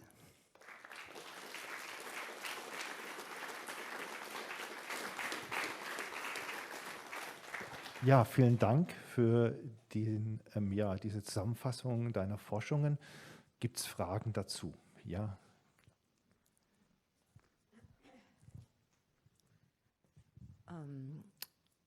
Zum einen würde mich jetzt die Relevanz Ihrer klinischen Forschungsergebnisse interessieren. Das heißt, was leiten Sie dann davon ab im Hinblick auf die Therapie? Das wäre die eine Frage. Ja. Und die andere Frage wäre, Sie haben da eben von den Zellen gesprochen, die Auskleidung, blablabla. Und jetzt komme ich nochmal auf die Sauerstoffdrucktherapie zurück. Die hat ja im Wesentlichen auch zum Inhalt, dass die Zellerneuerung schneller vor sich geht, also anregt. Würde das da eine Rolle spielen? Also eine Rolle spielen, dass die Endothelzellen verbessert das Stickstoffmonoxid produzieren würden, meinen Sie? Das kann ich ehrlich gesagt nicht beantworten. Das könnte sein, aber das kommt eben auch wieder darauf an, warum die Endothelzellen gestört sind. Und das wissen wir ja noch nicht so genau. Ne? Also wir wissen nur, es ist so und da gibt es offensichtlich epigenetische Regulationsmechanismen, die dann nicht in Ordnung sind. Aber ich kann auch noch nicht sagen, warum das so ist. Deswegen kann ich die Frage leider nicht beantworten. Was die andere Frage angeht, das hätte ich tatsächlich auch sagen können, das habe ich nicht gesagt. Das ist natürlich Grundlagenforschung. Ja? Und Grundlagenforschung ist immer noch recht weit vom Patienten entfernt. Die Idee ist aber schon, dass man Biomarker findet. Ja? Und auch mit diesen MikroRNAs kommt man ja einen Schritt näher an Biomarker. Und es ist halt auch wichtig zu wissen, dass die Blutgefäße eben dazukommen an Dingen, die einfach nicht stimmen bei ME/CFS und um die man sich kümmern muss eigentlich auch. Sonst noch Fragen? Ja. Tada? Ja, jetzt. Ich habe da eine zusätzliche Frage zu dem. Kannst du dir da vorstellen, falls jetzt ein Biomarker entdeckt wird, dass dieser auch alle Pathologien hinter ME/CFS abdecken kann? Oder weil ME/CFS ist ja, ich sage mal, es ist extrem unterschiedlich. Genau. Jeder ist sehr individuell, das Ganze. Und, genau. Und deswegen glaube ich auch nicht, dass es den Biomarker geben wird, eben weil es diese heterogene Patientengruppen gibt. Aber vielleicht gibt es irgendwann 10 verschiedene Biomarker und man hat jede Gruppe abgedeckt. Das wäre toll, weil es ist ja wahrscheinlich so, dass eben viele Wege führen nach Rom. Die Gründe teilweise sehr unterschiedlich sind, warum die Leute die Krankheit entwickeln oder die Mechanismen. Aber es führt alles im Endeffekt zum gleichen Symptom. Deswegen denke ich nicht, dass es einen Biomarker, ich meine, es wäre schön, aber ich kann es mir nicht vorstellen, dass es nur einen Biomarker geben wird. Gut, ich habe vielleicht auch noch eine Frage. Da ist noch eine Frage da vorne. Ja, doch, genau. Ich wollte fragen, ob man weiß, wie spezifisch diese Veränderungen für ME/CFS sind, oder gibt es das jetzt bei 3 anderen Krankheiten zum Beispiel auch?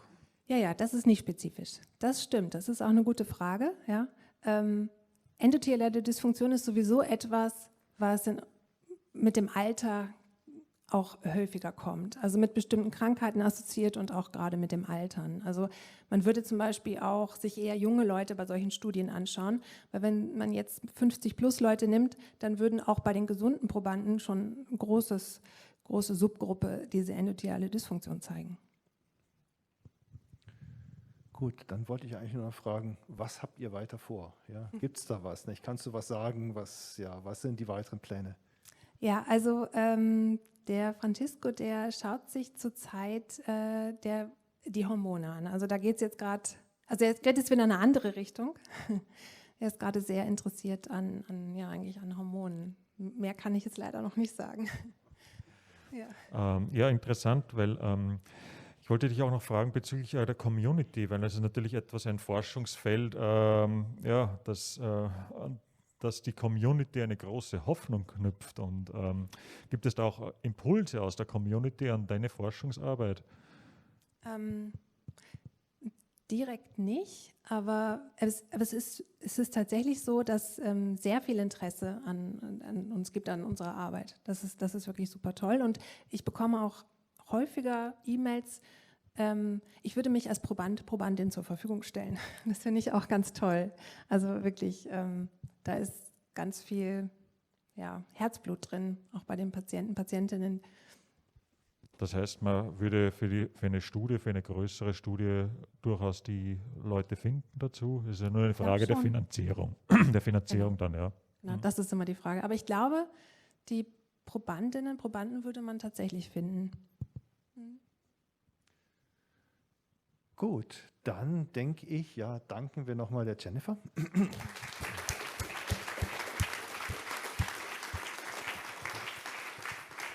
Und ansonsten ist bei MECFS eine Sache ganz besonders wichtig und das sind genügend Pausen. Und deswegen werden wir das ganz ernst nehmen und jetzt eben genau diese Pause auch machen. Wir machen eine Viertelstunde Pause circa. Es gibt hier ein kleines Mehlspeisbuffet.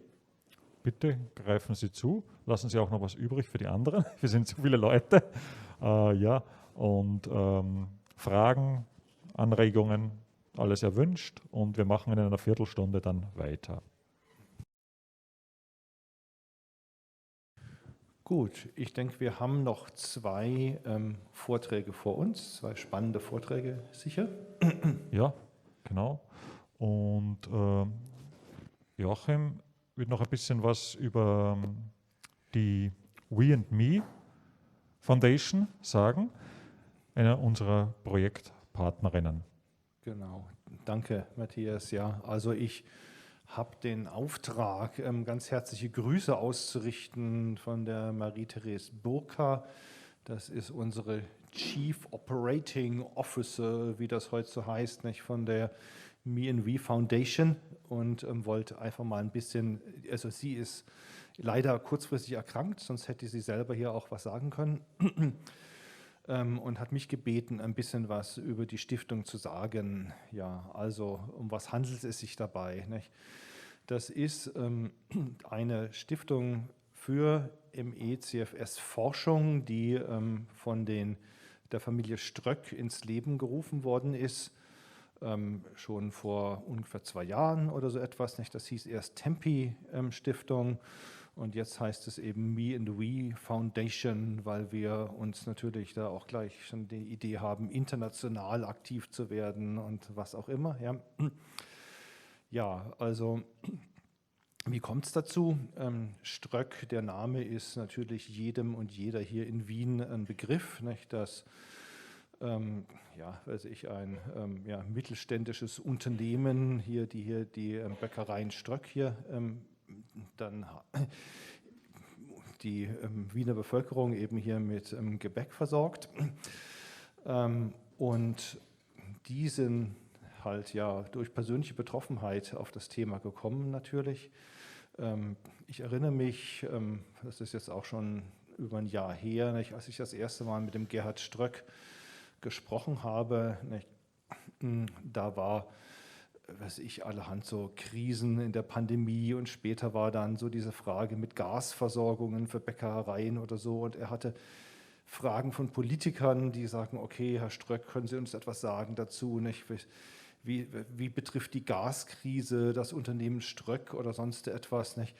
Und er hat dann immer nur gesagt, naja, unser großes Problem ist ein ganz, ganz, ganz anderes, nicht? Also wir haben von 3 Söhnen 2, die sehr schwer, und Christoph sehr schwer und der Philipp nicht ganz so schwer, an MECFS betroffen sind, nicht? Und das ist das Thema, nicht, das die Familie umtreibt. Das ist das Thema, das natürlich auch ein Familienunternehmen dann irgendwo auch existenziell betrifft. Ja? Und das ist die Sache, nicht, dem sie sich widmen. Ja? Und es ist, habe ja vorher schon gesagt, nicht, also auch der Martin Commandalet ja, ist zum Thema gekommen über eine Anzeige letztlich von der Familie Ströck. Ebenso der Dr. Stingel, nicht, der andere sehr bekannte MECFS-Arzt, den wir hier in Wien haben. Und dann eben auch, ja, also dass man erste Schritte in der Forschung geht. Ich habe mir darüber ja, über die Frau Professor Untersmeyer-Elsenhuber an der Med-Uni ein erstes kleines Forschungsprojekt finanziert worden von der Familie Ströck zuerst. Nicht? Und dann haben wir irgendwann beschlossen, ja okay, das müssen wir größer machen. Nicht? Wir müssen schauen, nicht, dass wir das ja auch auf breitere Füße stellen. Ja, nicht? Also das kann jetzt nicht nur sein, nicht, dass also die Ströcks immer noch mehr Brötchen backen, ja, um also die ganze Forschung hier zu finanzieren, sondern wir brauchen auch von anderen Seiten dort Mithilfe dafür. Nicht? Und das soll jetzt eben laufen über diese Me&We Foundation. Ja.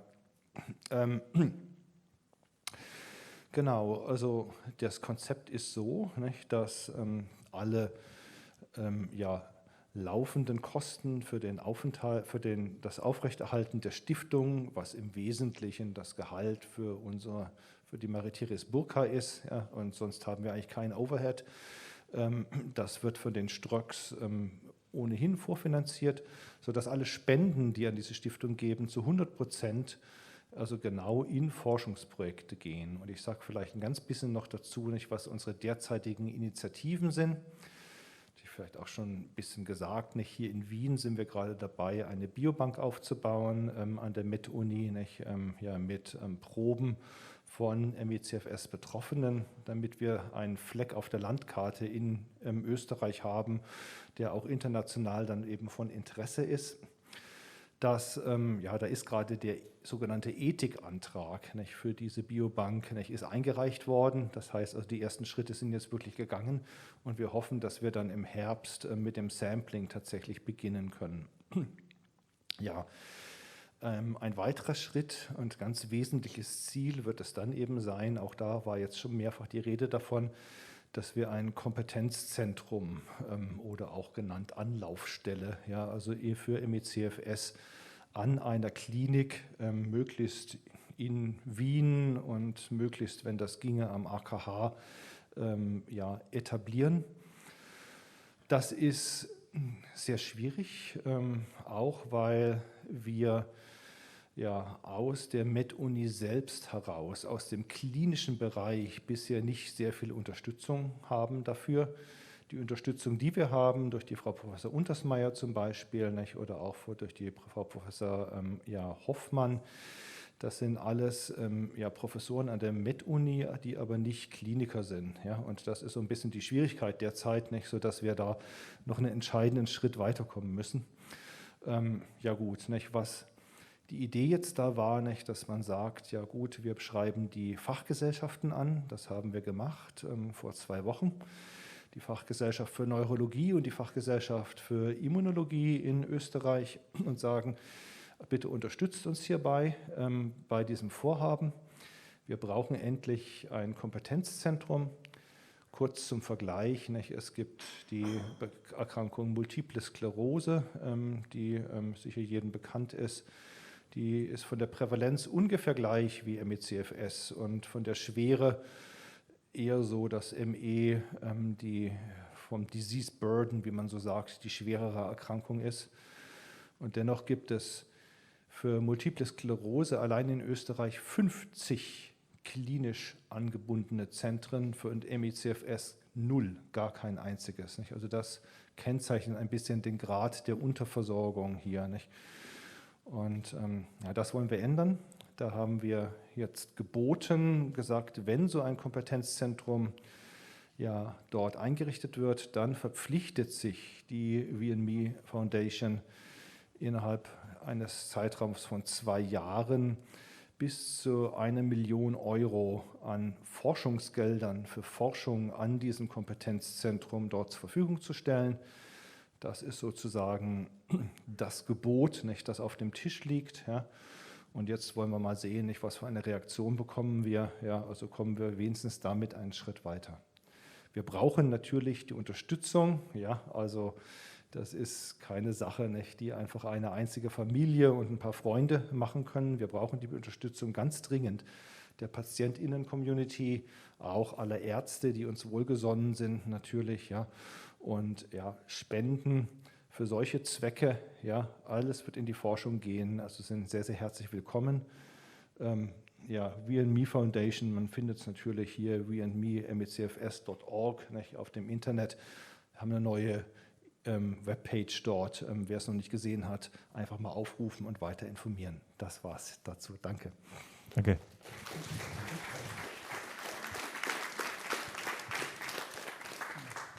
Danke, Joachim.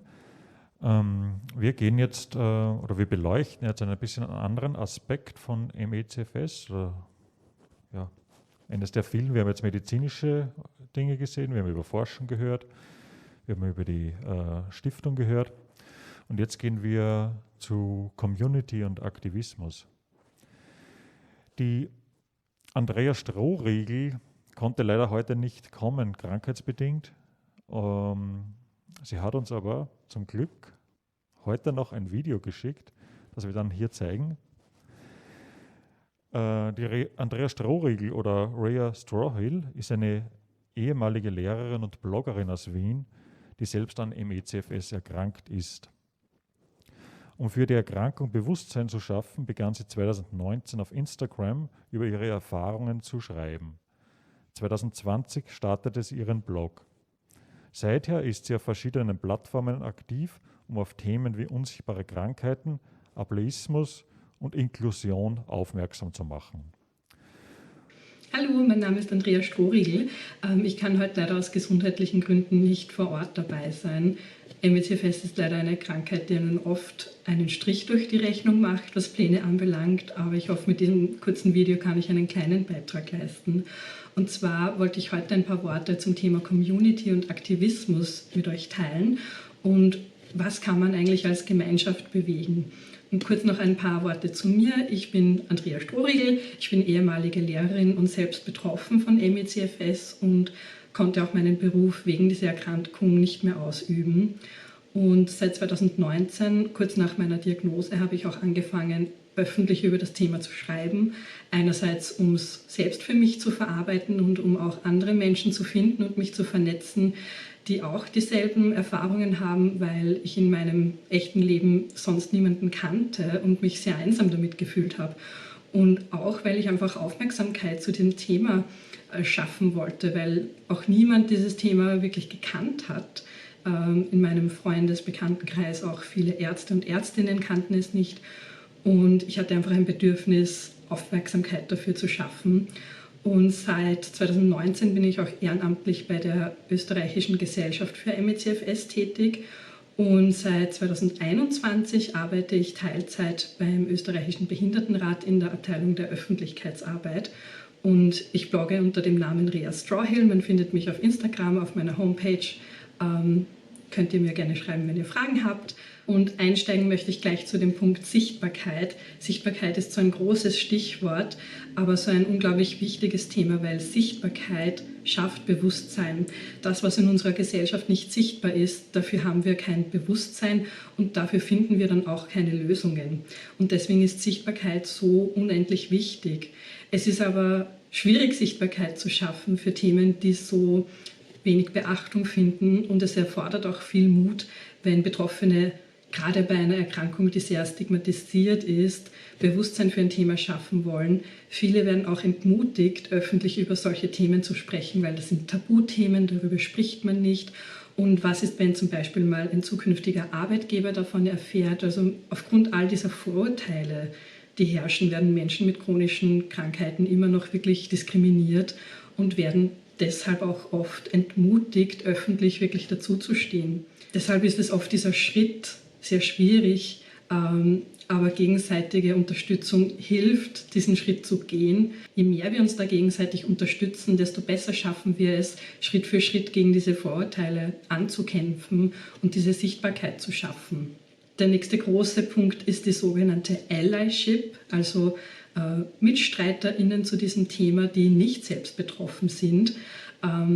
Das ist ganz, ganz extrem wichtig, weil gerade als Betroffene von einer Erkrankung schaffen wir es oft kräftemäßig nicht, so viel zu tun, um diese Aufmerksamkeit und Sichtbarkeit zu schaffen. Und da ist die Unterstützung von den sogenannten Allies ganz, ganz, ganz zentral und wichtig. Und wie kann man nun ein guter Ally sein? Meiner Erfahrung nach ist es einmal wichtig, zunächst zuzuhören, wenn das Menschen aus der Familie sind, aus dem Freundeskreis sind. Da ist es ganz, ganz wichtig, einmal einfach der Person zuzuhören und nicht zu urteilen und nicht jetzt vielleicht mit Ratschlägen daherzukommen, die vielleicht lieb gemein sind, aber das oft eher in Richtung toxische Positivität geht. Steigere dich nicht so rein, es ist schon nicht so schlimm, schaust eh gut aus, sondern eher der betroffenen Person zuhören, das ernst nehmen, was die Person sagt und im nächsten Schritt auch sich selbst informieren, selbst ein bisschen recherchieren zum Thema. Es gibt nichts Schöneres, als wenn Freunde oder bekannte Familienmitglieder sagen, hey, ich habe da ein bisschen was selbst recherchiert zum Thema und mich da ein bisschen informiert, ich kann dich jetzt ein bisschen besser verstehen oder ich weiß jetzt ein bisschen besser, wie ich dich unterstützen kann. Grundsätzlich ist es auch sehr individuell, also die Personen auch offen fragen, wie kann ich dich unterstützen, wie kann ich dir gut zur Seite stehen und einfach auch zeigen durch Taten, dass man da ist für diese Person, sei es jetzt im Individuellen zum Beispiel, kann ich einen Einkauf für dich erledigen, kann ich dich mit dem Auto wohin bringen zu einem Termin, kann ich dich wohin begleiten. Oder auch im größeren Rahmen, wie kann ich euren Verein unterstützen, wie kann ich euch bei einer Aktion unterstützen, kann ich an irgendeine Organisation spenden, was kann ich sozusagen global gesehen tun. Und das Wichtigste, einfach da sein für die Person. Viele chronisch kranke Menschen verlieren viele Freundschaften und vereinsamen sehr einfach, weil sie oft ihr Haus längere Zeit nicht verlassen können. Also diese Einsamkeit wird auch oft für Betroffene wirklich auch zur psychischen Belastung. Also seid für diese Personen da, auch wenn es nur mal hin und wieder ein Telefonat ist oder mal mit der Person zu schreiben, was auch immer die Kraft gerade zulässt. Aber zeigt, dass ihr da seid und die Person nicht im Stich lässt. Das nächste große und wichtige Thema ist die Vernetzung. Vernetzung ist wirklich ein Schlüssel, einerseits um unsere Kräfte zu bündeln, andererseits um auch uns gegenseitig zu ermutigen und zu zeigen, man ist nicht allein damit.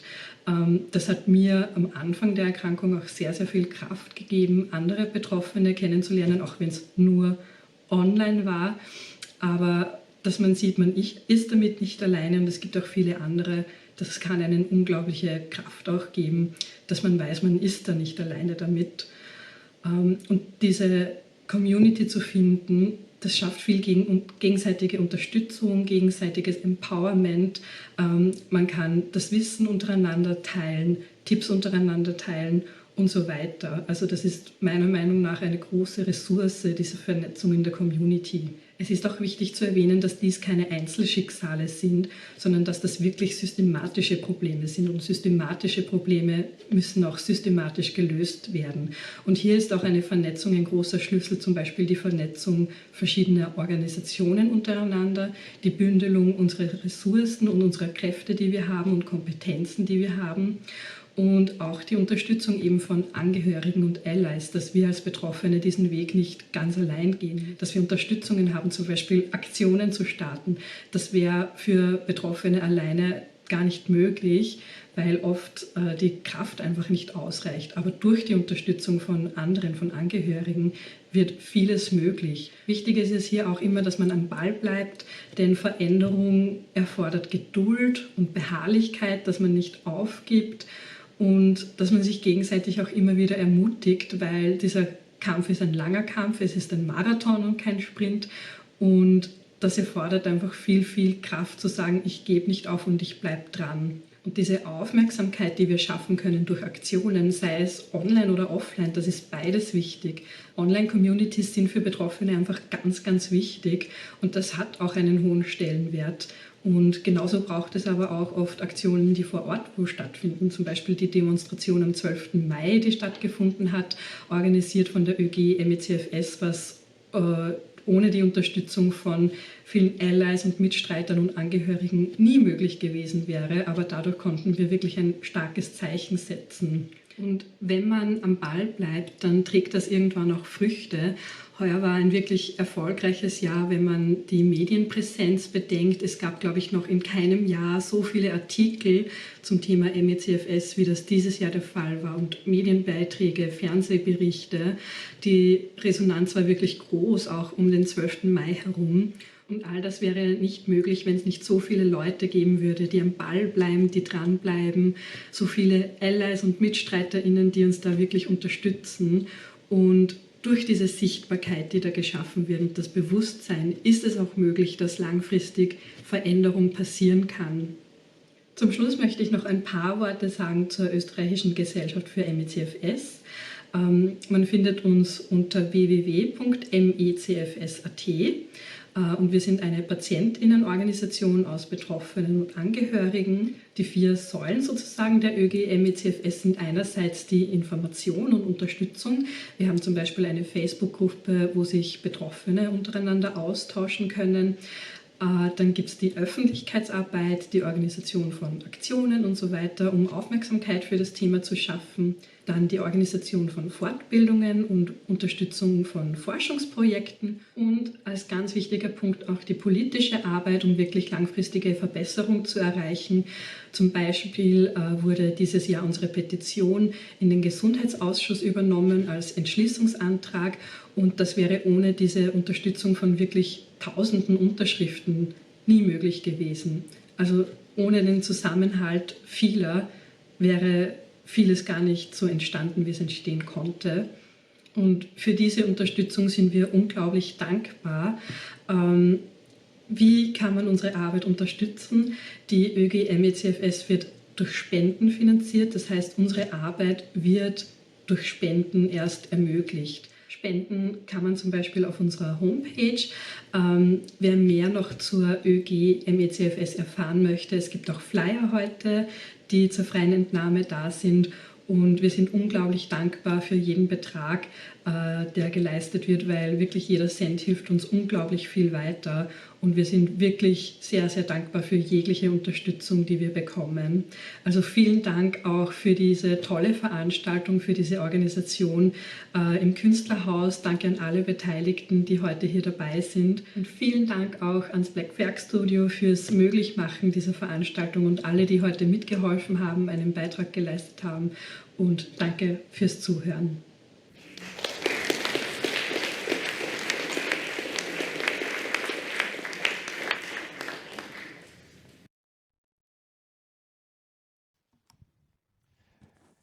Ja, und zum Thema Community und Aktivismus haben wir auch selbst ganz viele Informationen hier in der Wissensoase mit den Palmen aufbereitet für die Ausstellung. Verschiedenste Initiativen aus Österreich, aus Deutschland, aus der ganzen Welt. Auch Fotos von Aktionen im öffentlichen Raum von Wien, vom 12. Mai, vom Heldenplatz, von Berlin, aus Washington zum Beispiel. Und man kann sich da auch informieren. Weiterführende Links sind mittels QR-Codes dann auch abrufbar. Genau. Vielleicht gerade zu dem Thema, also das Lea Strohriegel angesprochen hat. Tut das nicht? Jetzt vielleicht, ja, genau. Ja. Also was Lea Strohriegel angesprochen hat, was kann man machen, wo kann man wie was mitarbeiten. Und sie hat also ganz stark den Punkt Spenden angesprochen und das ist natürlich auch richtig. Aber es geht tatsächlich auch um Mitarbeit. Ja, also das wollte ich nochmal ganz, ganz stark sagen hier. Nicht? Und auch dort gerade braucht man also unter den Allies, auch denen, die jetzt nicht durch diese Krankheit selber als Betroffene wahnsinnig beschränkt sind, sondern die ein bisschen mehr Ressourcen vielleicht haben, brauchen wir diese Unterstützung, ganz klar. Es ist vielleicht, ja, wenn sich irgendwer sowas überlegen könnte, nicht? Dort ist ganz klar, nicht? Also die österreichische Gesellschaft für MECFS nicht, sehr, sehr froh um jeden zusätzlichen, ja, Kraft, die es dort geben kann. Ich kann sagen, dass es nicht so ausschaut, man reicht dort einen Finger und es wird die ganze Hand und alles genommen, ja, sondern es ist in der MECFS-Community ganz, ganz klar, dass jeder immer nur so viel geben kann, wie möglich ist. Nicht? Das ist so eine ganz wesentliche, wichtige Grundregel und das wird auch bei allen Mitarbeiterinnen und Mitarbeitern also klar so gesehen und eingehalten. Ja. Es werden Leute gebraucht, natürlich, nicht, die jetzt nicht nur, sagen wir mal, einmalig eine Woche lang irgendwas machen kann. Sowas kann auch sein für so eine Aktion, nicht, dass man dort, wo beteiligt ist und dort gut mithelfen kann. Besonders wichtig wären Leute, die auch sagen, okay, ich kann auch langfristig was machen, auch langfristig was tun.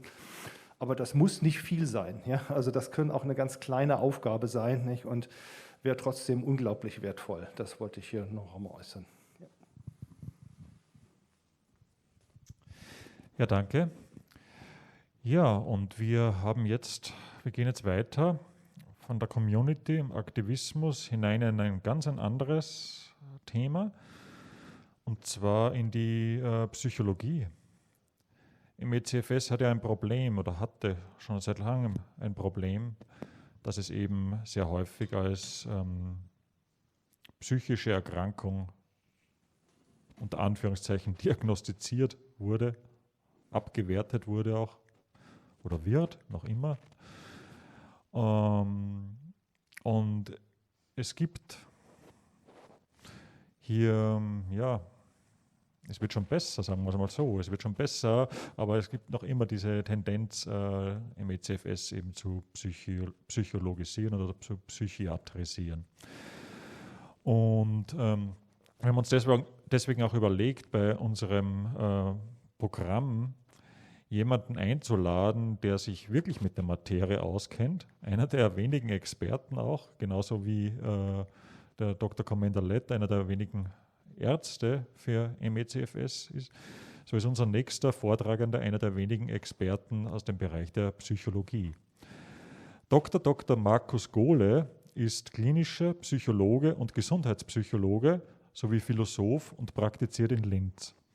Er ist allgemein beeideter und gerichtlich zertifizierter Sachverständiger für Berufskunde. Seine Arbeitsschwerpunkte liegen an der Schnittstelle von Berufskunde und Psychologie sowie Philosophie und Psychologie. Er ist einer der wenigen Spezialisten in Österreich, der das Krankheitsbild MECFS mittels internationalen Diagnosekriterien von psychischen Erkrankungen abgrenzt. Und heute wird er uns dazu in seinem Vortrag mehr erzählen.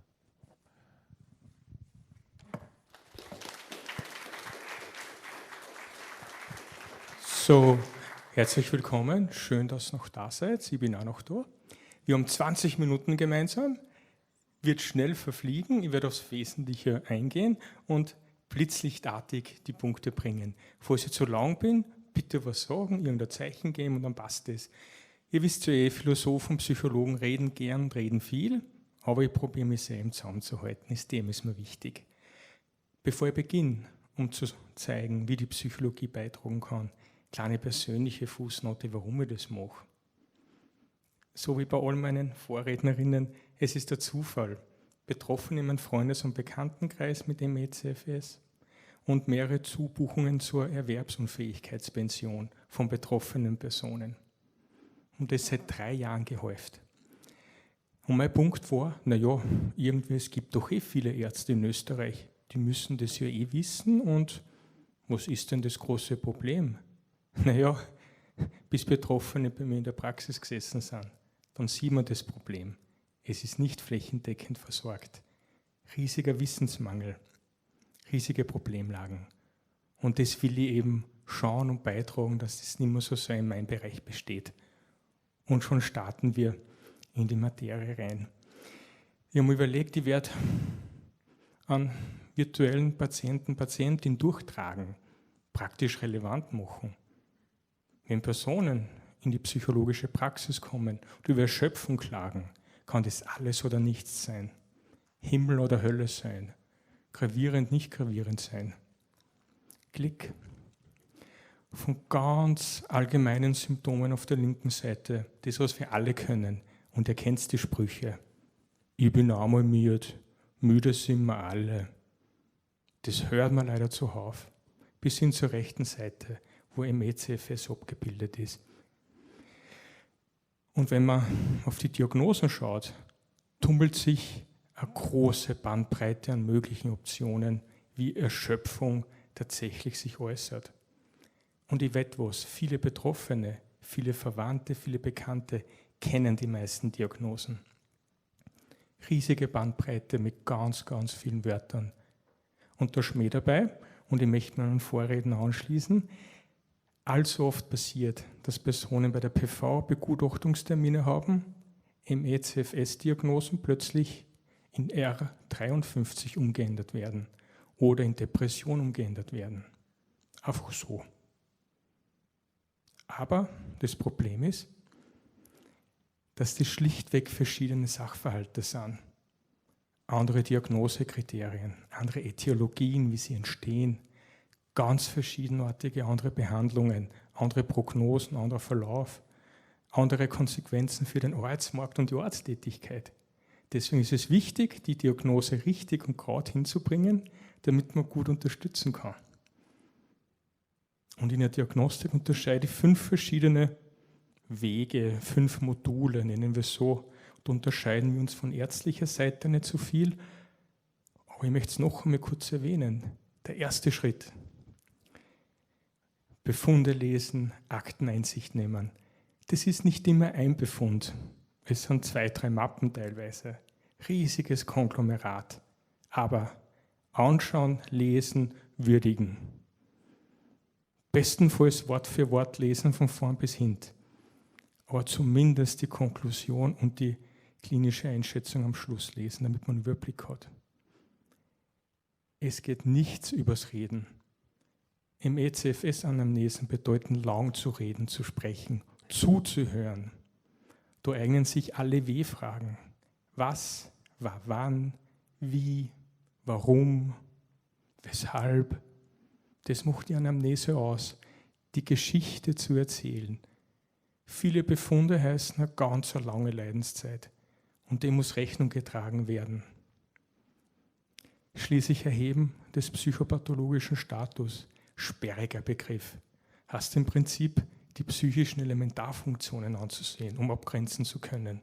Aufmerksamkeit, Orientierung, Stimmungslage, Affekt, wie kann ich emotional mitschwingen, bis hin zu Ängste, Sorgen, was auch immer vorhanden sein möge.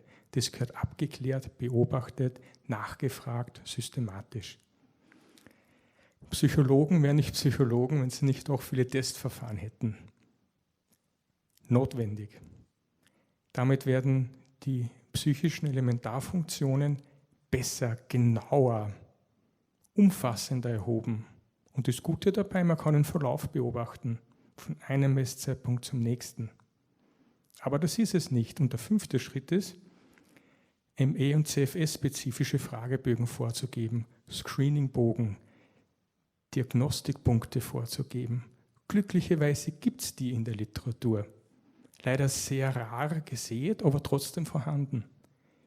Es gilt, diese zu verwenden, um ein umfassendes Bild zu haben.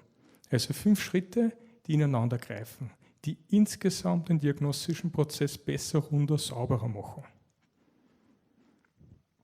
Und jetzt kommen wir zu den Diagnosen, die ich vorher angewandt habe. Und jetzt kommt das Blitzlicht. R53, eine Lieblingsdiagnose von mir. Ich selbst verwende es kaum. Das ist unter dem Kapitel R im ICD-10 kodiert. Das bedeutet Allgemeinsymptome, allgemeine Erschöpfung, allgemeines Unwohlsein. Und ihr seht, dass es in keinster Weise Rechnung trägt zu ME/CFS-Patientinnen. Burnout, wir kennen es, Z73. Da sind diejenigen Erkrankungen diagnostiziert, die die Anspruchnahme des Gesundheitssystems nach sich ziehen.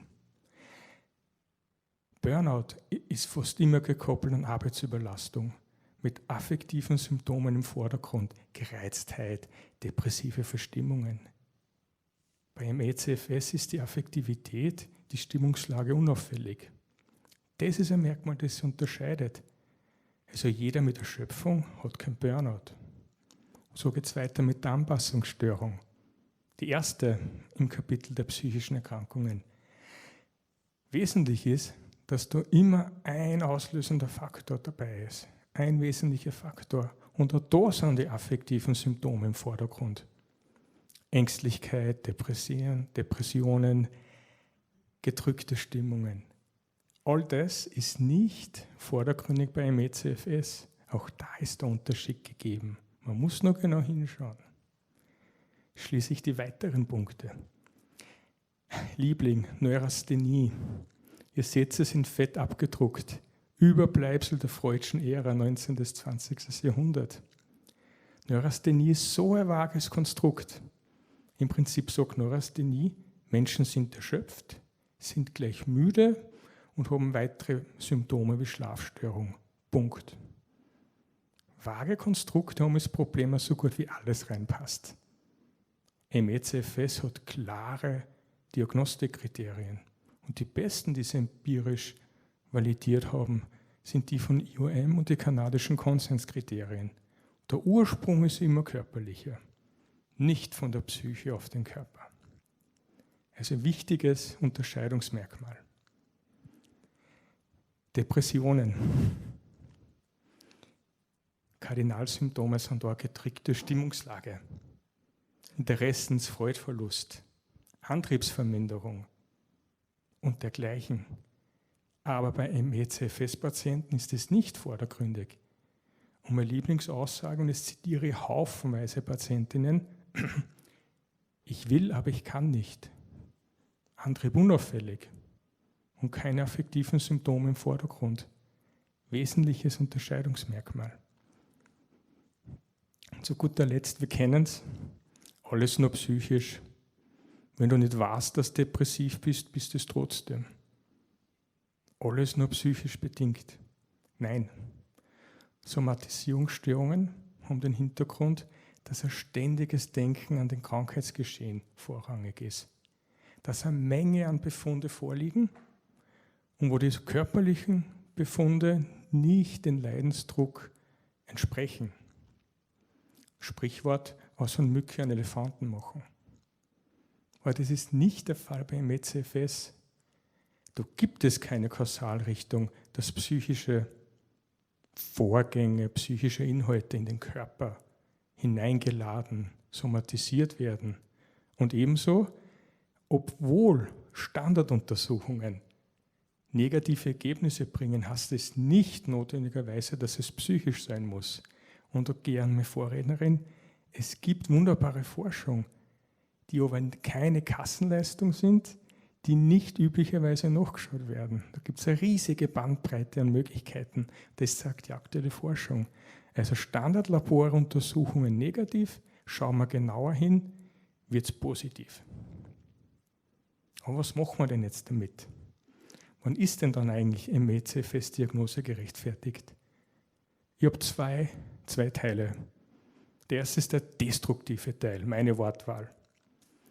Weder körperliche noch psychische Erklärungen erklären die Symptomlast. Der erste Schritt. Zweiter Schritt, das ist mir ganz wichtig zu sagen. Es ist nicht nur der letzte Rest vom Schützenfest, wenn alles ausgeschlossen ist, sondern klare, empirisch validierte Diagnostikkriterien, IOM, kanadische Konsenskriterien und das größte Kardinalsymptom ist die Post-Exertional Malaise. Länger als 14 Stunden differenziert genau dieser Wert zwischen der Patientinnengruppe ME/CFS und der Nicht-ME/CFS-Gruppe. Und das sagt die Forschung. Also ignorieren wir das nicht. Da sollten sofort alle Alarmglocken schrillen als Diagnostikerin, in diese Richtung zu denken. Man kommt zur Diagnose durch ein Zusammenspiel all der Punkte von vorher. Befunde, Aktenlage studieren, Anamnese führen, psychopathologischen Status erheben, Fragebögen aus der Psychologie plus ME/CFS-spezifische Fragebögen. Dies wird der klinischen Wertung unterworfen, dann kommt am Schluss die richtige Diagnose raus. Zu guter Letzt, und das war im Video ganz gut zu sehen, es nagt auch an der Psyche. Vorrangig, ich habe probiert, alle Daten zusammenzusehen von großen epidemiologischen Studien. Und man sieht, Depressionen ist das, was oftmals bei ME/CFS-Patientinnen, aber auch anderen Personen mit chronischen Erkrankungen vorkommt. Da ist die Prävalenzrate doppelt bis dreimal so hoch wie in der Normalbevölkerung. Aber auch irgendeine psychische Erkrankung, F-Diagnose, ist bei chronischen Erkrankungen und ME/CFS höher als in der Normalbevölkerung. Man sieht, ca. 50-70% haben irgendeine psychische Problematik damit und ca. 2/3 bis 3/4 haben gar keine in der Normalbevölkerung. Wenn man Angst anschaut, ist es etwas erhöht und was nicht erhöht ist, sind die Somatoformenstörungen, die Somatisierungsstörungen. Also gibt es ja schon ganz gute Anzeichen, dass die Somatisierung als Hypothese so gut wie weg ist. Und wenn diese psychischen Missempfindungen hinzukommen, sind sie entweder schon vorher da, bevor sich ME/CFS entwickelt, 2 Paar Schuhe, oder reaktiv auf die chronische Erkrankung. Und das ist der Punkt. Psychische Erkrankungen sind weder Ursache noch aufrechterhaltende Faktoren für die Grunderkrankung. Das ist der wesentliche Punkt, der nicht vermischt werden muss. Darf. Ich bin am Ende. Ich hoffe, ich habe die Zeit tatsächlich eingehalten. Ich freue mich auf Fragen. Ich bin da. Ich hoffe, ein kurzes Blitzlicht geben zu haben.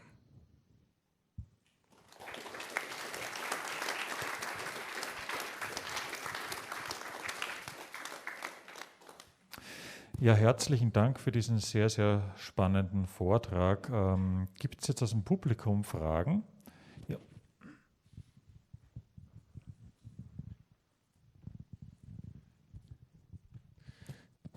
Ich engagiere mich auch bei der ÖG für ME/CFS. Ich betreue dort die Anfragen über die E-Mails. Und eine Frage, die ganz, ganz häufig gestellt wird, ist, ich habe eine Begutachtung und bin bei der Person eingeladen. Wie soll ich mich da verhalten? Und das ist für viele schwierig, weil man manche Sachen nicht in den Vordergrund stellen möchte. Heute zum Beispiel kam auch wieder die Frage, mein Kind bekommt Medikamente für eine psychische Erkrankung, für zum Beispiel eine Depression, die aber entstanden ist durch die Krankheit. Soll ich das dann dazu sagen oder wäre ich dann gleich in eine Schublade gesteckt? Was wäre Ihre Empfehlung, wenn man in so einer Situation ist, wie man sich da am besten verhält? Meine Empfehlung ist, die Zeitreihe, den Längsschnitt gut hinzubringen, kurz und knackig. Also ME/CFS-Diagnose 2020, 2021 reaktive Depression und behandeln psychiatrisch. Keine Änderung der ME/CFS-Symptomatik, aber Verbesserung meiner Stimmung. Als Beispiel. Punkt. Das ist das, was ganz klar unmissverständlich formuliert ist und tatsächlich in dem Jargon, was Gutachter gern haben. Kurz, umfassend, knackig. Das kann ich mitgeben. Dankeschön. Ja. Das ist gut. Ja, danke. Gibt es weitere Fragen?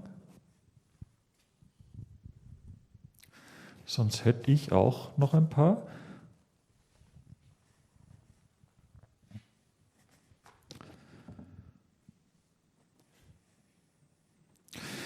Genau. Und zwar eine Frage ist, was in der Community manchmal diskutiert wird, unter welchen Bedingungen kann jemand mit ME/CFS noch einem Beruf nachgehen und bis zu welcher Bell-Skala, da müssen wir kurz erklären, was die Bell-Skala ist, für die, die es nicht wissen, ist das tendenziell möglich? Jetzt sind wir mitten im Geschäft, die Arbeitspsychologie und Berufskunde. Sagen wir so, wenn man über Erwerbsunfähigkeitspensionen spricht, ist immer der regionale erste Ortsmarkt schlagend unter ganz Normalbedingungen. Das sind strengere Bedingungen. Aber wenn es heißt, irgendeine Arbeitsfähigkeit mit Entgegenkommen des Arbeitgebers, kann man ganz viel machen. Da ist noch viel mehr möglich. Also wenn man die Bell-Skala heranziehen will, ich habe das nicht auswendig im Kopf, leider zu meiner großen Schande. Doch da ist auch kurz erklären, was die Bell-Skala ist. Das ist eben eine Einteilung von der Schweregrade bei MECFS und es gibt da 10 Stufen, also von 100% bis runter auf 0. Und je weiter bei 0, desto mehr beeinträchtigt. Und auch da wird die Selbstfürsorge, auch da wird die Mobilität und auch da wird die Ortsfähigkeit mit reinkalkuliert. Sozusagen als Beobachtung aus dem Gespräch tatsächlich ein Wert zugeordnet. Meine Erfahrung ist mit der Ortsfähigkeit und dem MECFS, dass leicht bis moderat betroffene Personen in Teilzeitbeschäftigung und mit Entgegenkommen des Arbeitgebers gut bestehen können. Nicht bei körperlich schweren Arbeiten wegen der Belastungsintoleranz, nicht bei zu schwierigen kognitiven geistigen Arbeitsanforderungen. Da habe ich bisher gute Erfahrung. Bei moderat bis schweren, sehr schwer Betroffenen ist Ortsfähigkeit völlig illusorisch. Das funktioniert nicht, kein Bestehen am ersten Ortsmarkt. Auch mit noch so großem Entgegenkommen des Arbeitgebers ist es nicht wirklich realisierbar. Ja, okay. Sehr spannend. Noch eine Frage, und zwar, was hältst du von dieser manchmal vorgebrachten Idee, dass bestimmte Persönlichkeitstypen, zum Beispiel sehr leistungsorientierte Personen und MECFS zusammenhängen könnten? Das ist eine spannende Frage. In diesem Punkt habe ich es mir in den Folien gestrichen, weil ich es nicht überladen wollte. Es gibt auch zum Glück gute Studien, welche Persönlichkeitsstörungen mit MECFS und der Normalbevölkerung vergleichen. Da sind die Zahlen in dieser Patientinnengruppe ca. 5-12% der Patientinnen haben eine Persönlichkeitsstörung, aber das ist genau das Gleiche wie in der Normalbevölkerung. Sozusagen gibt es keine wirklich große Häufung in den Prävalenzraten, abhängig von der Gruppenzugehörigkeit. Sehr wohl lässt sich beobachten, dass auch im psychischen Bereich eine Menge an Komorbiditäten vorhanden ist. Also eine psychische Erkrankung macht die Wahrscheinlichkeit einer zweiten und dritten höher. Da lässt sich beobachten, dass bei 1-2 vorhandenen psychischen Erkrankungen auch oftmals eine Persönlichkeitsstörung, Persönlichkeitsakzentuierung in diese Richtung mit dabei sein kann. Aber das ist wiederum losgelöst von der Patientinnengruppe versus normale Bevölkerungsgruppe. Das lege ich der Zusammenhang der psychischen Erkrankungen untereinander. Also diesen Zusammenhang lässt sich irgendwie aufgrund der Datenlage ziemlich wegwischen. Okay, ja. Und eine Frage hätte ich noch, kurze.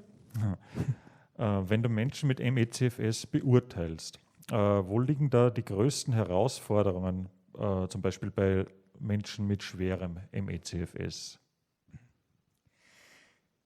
Du hast die Problemlage in der Anamnese, im Zeitfaktor. Anamnesen, wenn es umfassend ist, das längste bei mir war 2 Stunden.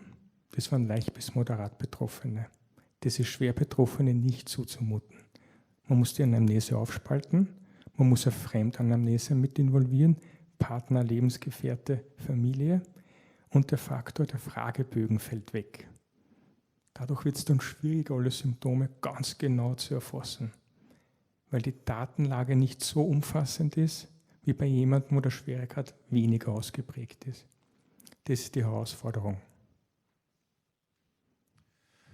Gibt es noch Fragen? Wir Moderatoren nutzen das gnadenlos aus hier, dass wir dem Mikrofon so nahe sind. Ja doch, ich habe noch eine Frage. Du hast vorhin gesagt, klar, es kommt auf die Reihenfolge an, nicht? Also sozusagen so MECFS war das zuvor und danach zum Beispiel eine sekundäre Depression, die sich daraus ergibt, nicht? Das ist natürlich ganz wichtig und ist tatsächlich auch ganz häufig. Es ist aber natürlich in der Praxis auch ganz häufig so, dass Patientinnen, bis sie dann mal, wenn überhaupt, eine ME/CFS-Diagnose bekommen, vorher schon einen langen Weg durch die Ärzteschaft hinter sich haben. Und ich würde jetzt mal sagen, in einem sehr hohen Prozentsatz ist da auch eine F-Diagnose dabei. Also und zwar für genau dieselben Symptome, die nachher von einem Experten vielleicht als ME/CFS diagnostiziert worden sind, wo vorher halt wer dann einfach mal geschrieben hat, weil irgendwas muss man schreiben, Somatisierungsstörung. Wie geht man mit sowas um, wenn man von sowas betroffen ist? Von der Sicht des Betroffenen. Ja, genau. Gut. Ja. Jetzt sind sehr genaue Fragen. Ich probiere darauf einzugehen. Also aus Gutachtensicht ist der Längsschnitt wichtig und die Befunde, die vorliegen, um da sich die einzelnen Faktoren rauszudröseln. Und dasselbe würde ich auch Ihnen Betroffenen raten, genau die Zeitschiene hier zu haben und zu sagen, welche Symptome zu dem Zeitpunkt vorhanden waren, kurz und knackig, wie vorher erwähnt. Und das ist das Einzige, was man in dem Fall tun kann.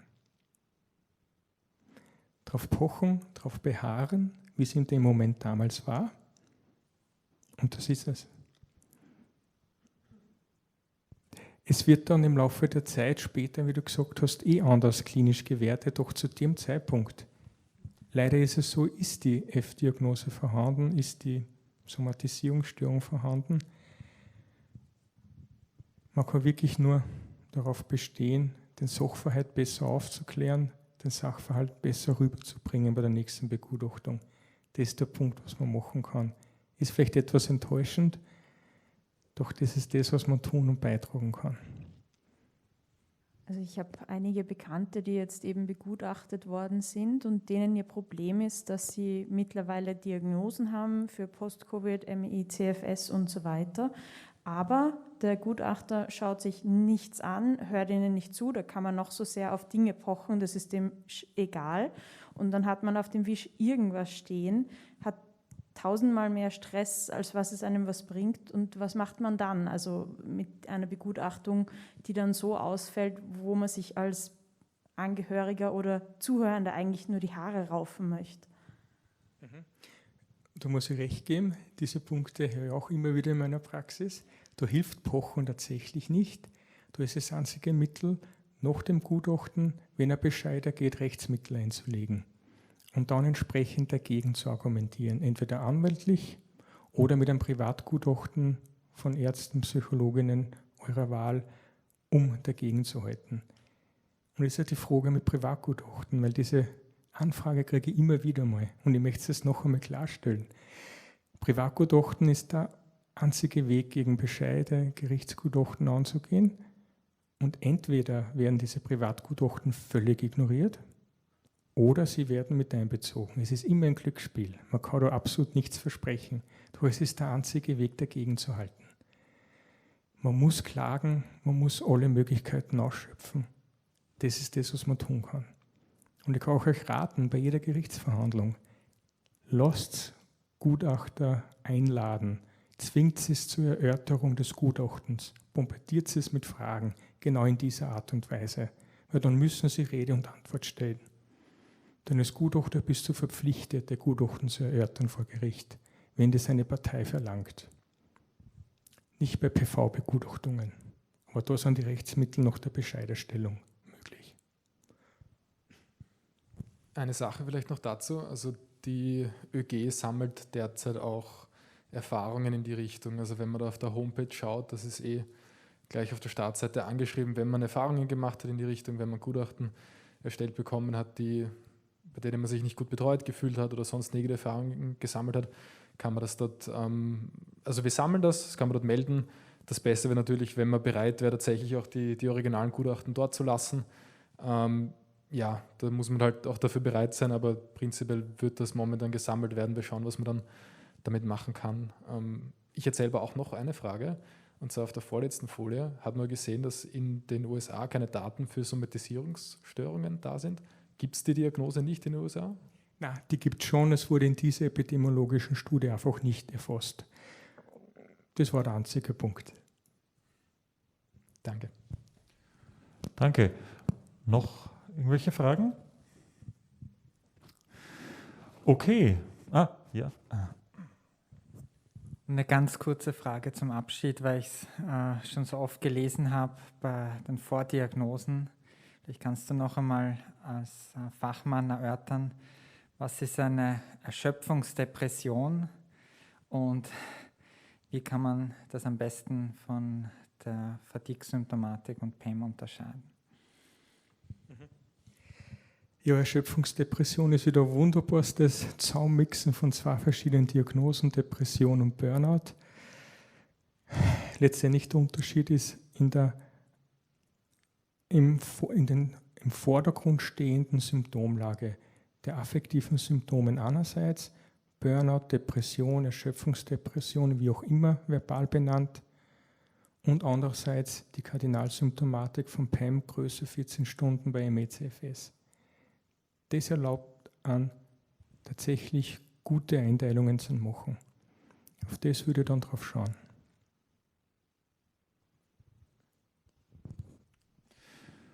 Okay, danke sehr.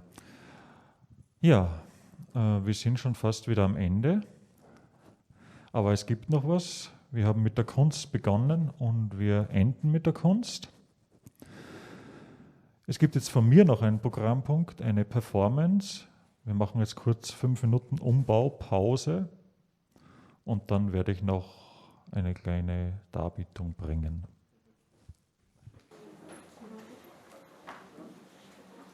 Go!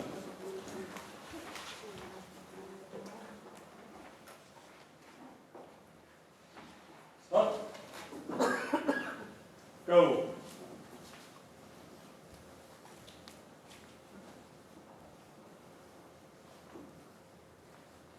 Stop!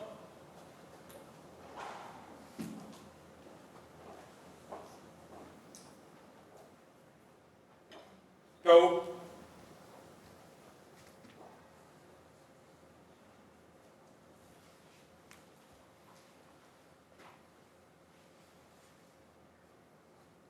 Stop!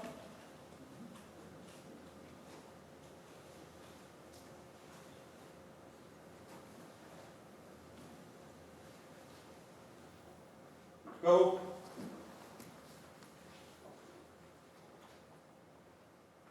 Stop!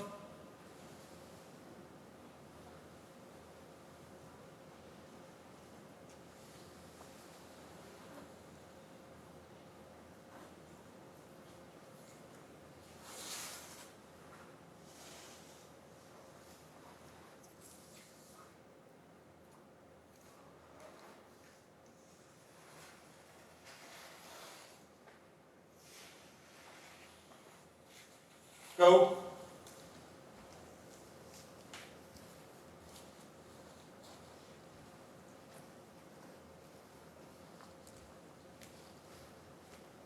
Stop!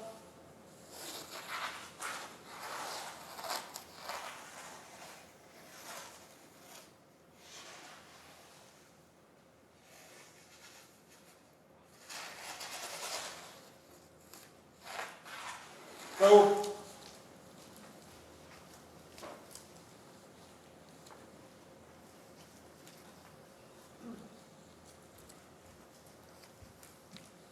Stop!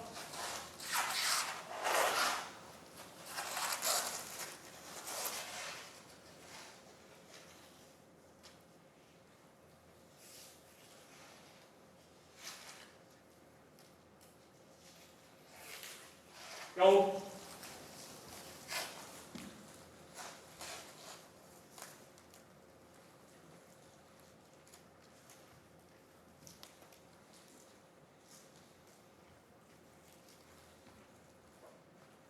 Stop!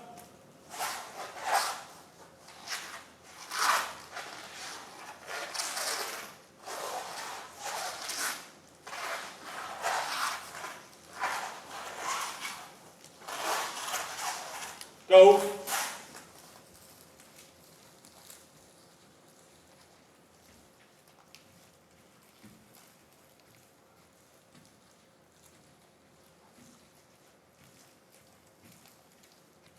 Stop!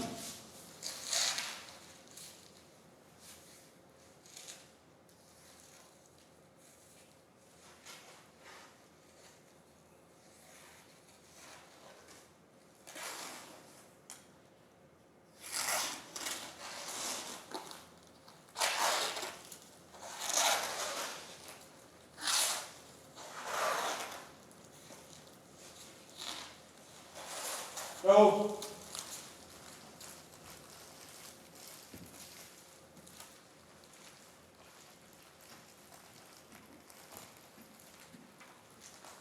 Stop.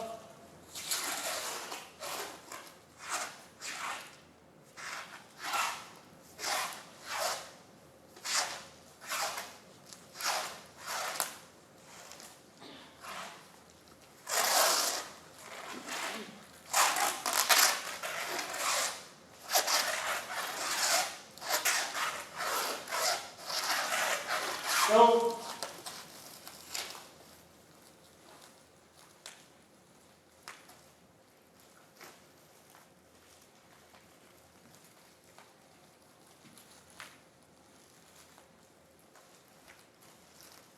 Stop.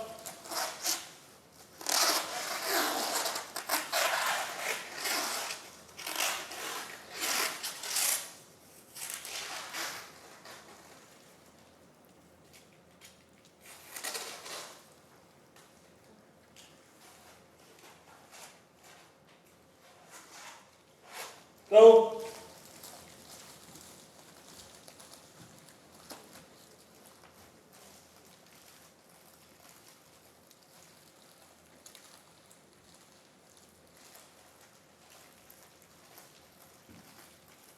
Stop.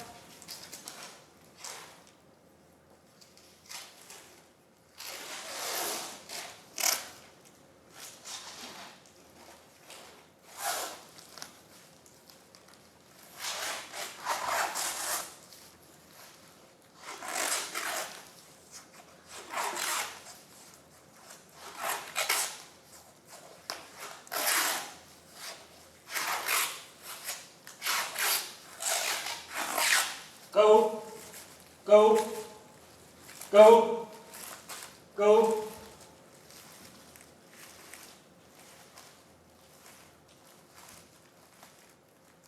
Stop.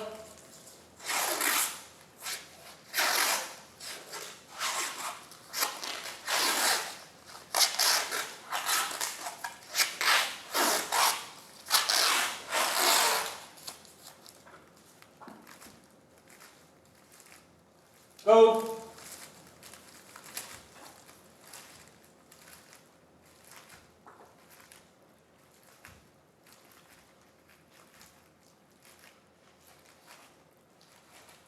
Stop.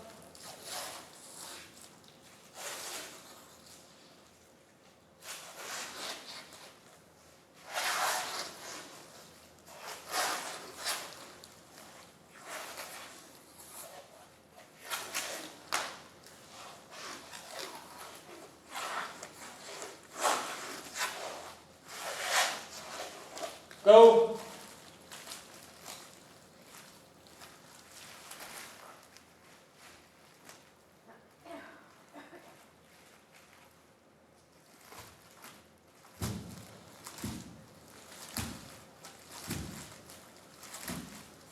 Stop.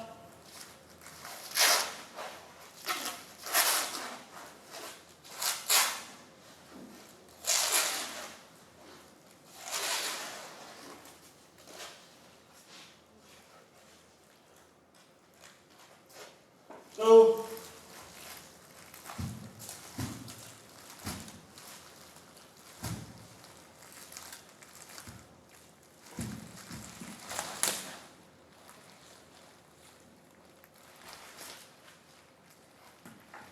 Stop.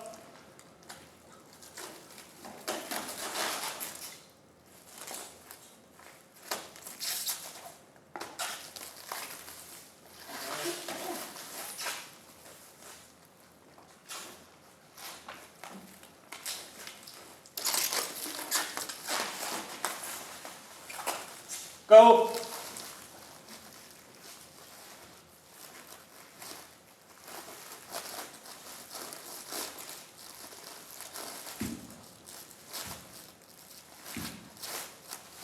Stop.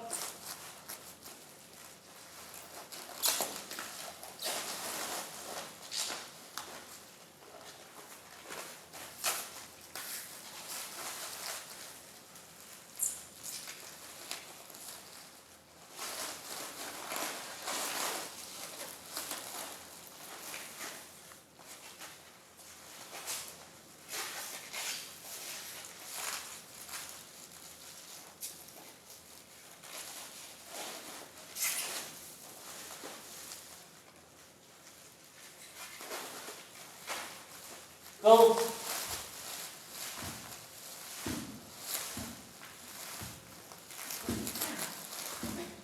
Stop!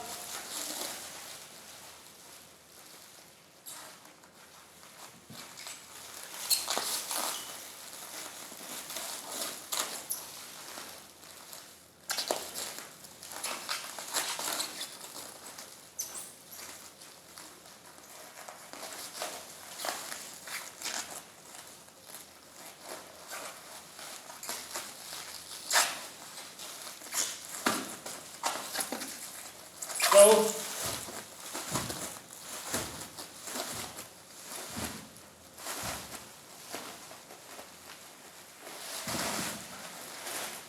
Stop!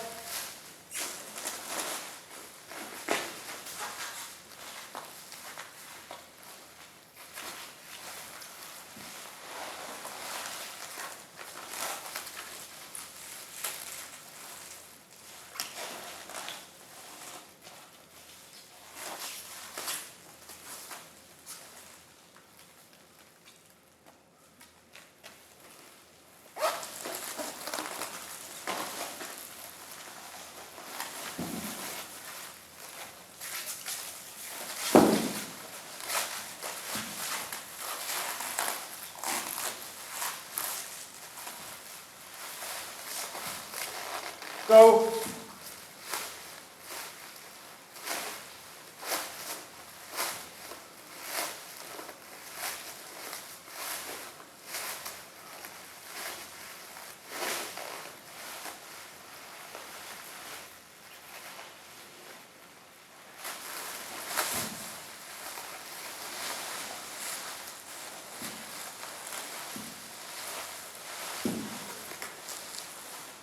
Stop!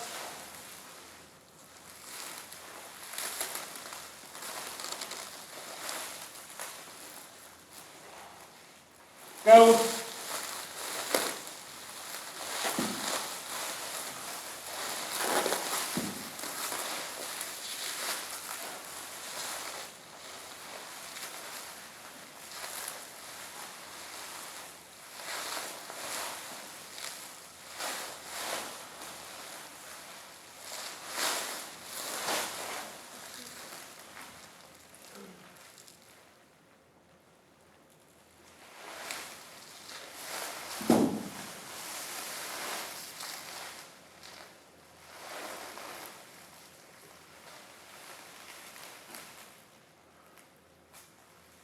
Stop. Stop. Stop. Stop. Stop. Stop.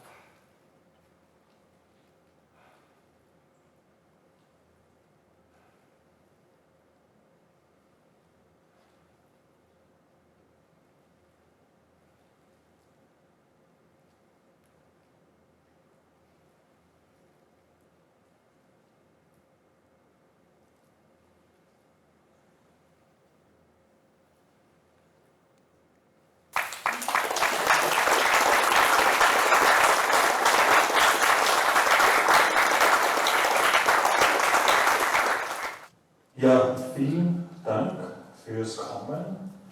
So ein interessiertes Publikum. Ich bin wirklich total glücklich, dass ich mit euch diesen Abend, diesen wunderschönen Abend erleben durfte. Und ja, wer die Ausstellung noch nicht gesehen hat, jetzt ist die Gelegenheit.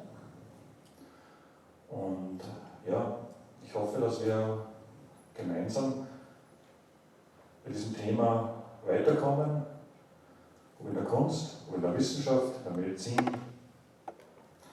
in der Community, und dass sich daraus wirklich noch wunderbare Dinge ergeben, wunderbare Wege, die vor allem natürlich den Betroffenen helfen. Und ja, viel mehr habe ich eigentlich nicht zu sagen und genießt noch den Abend. Danke.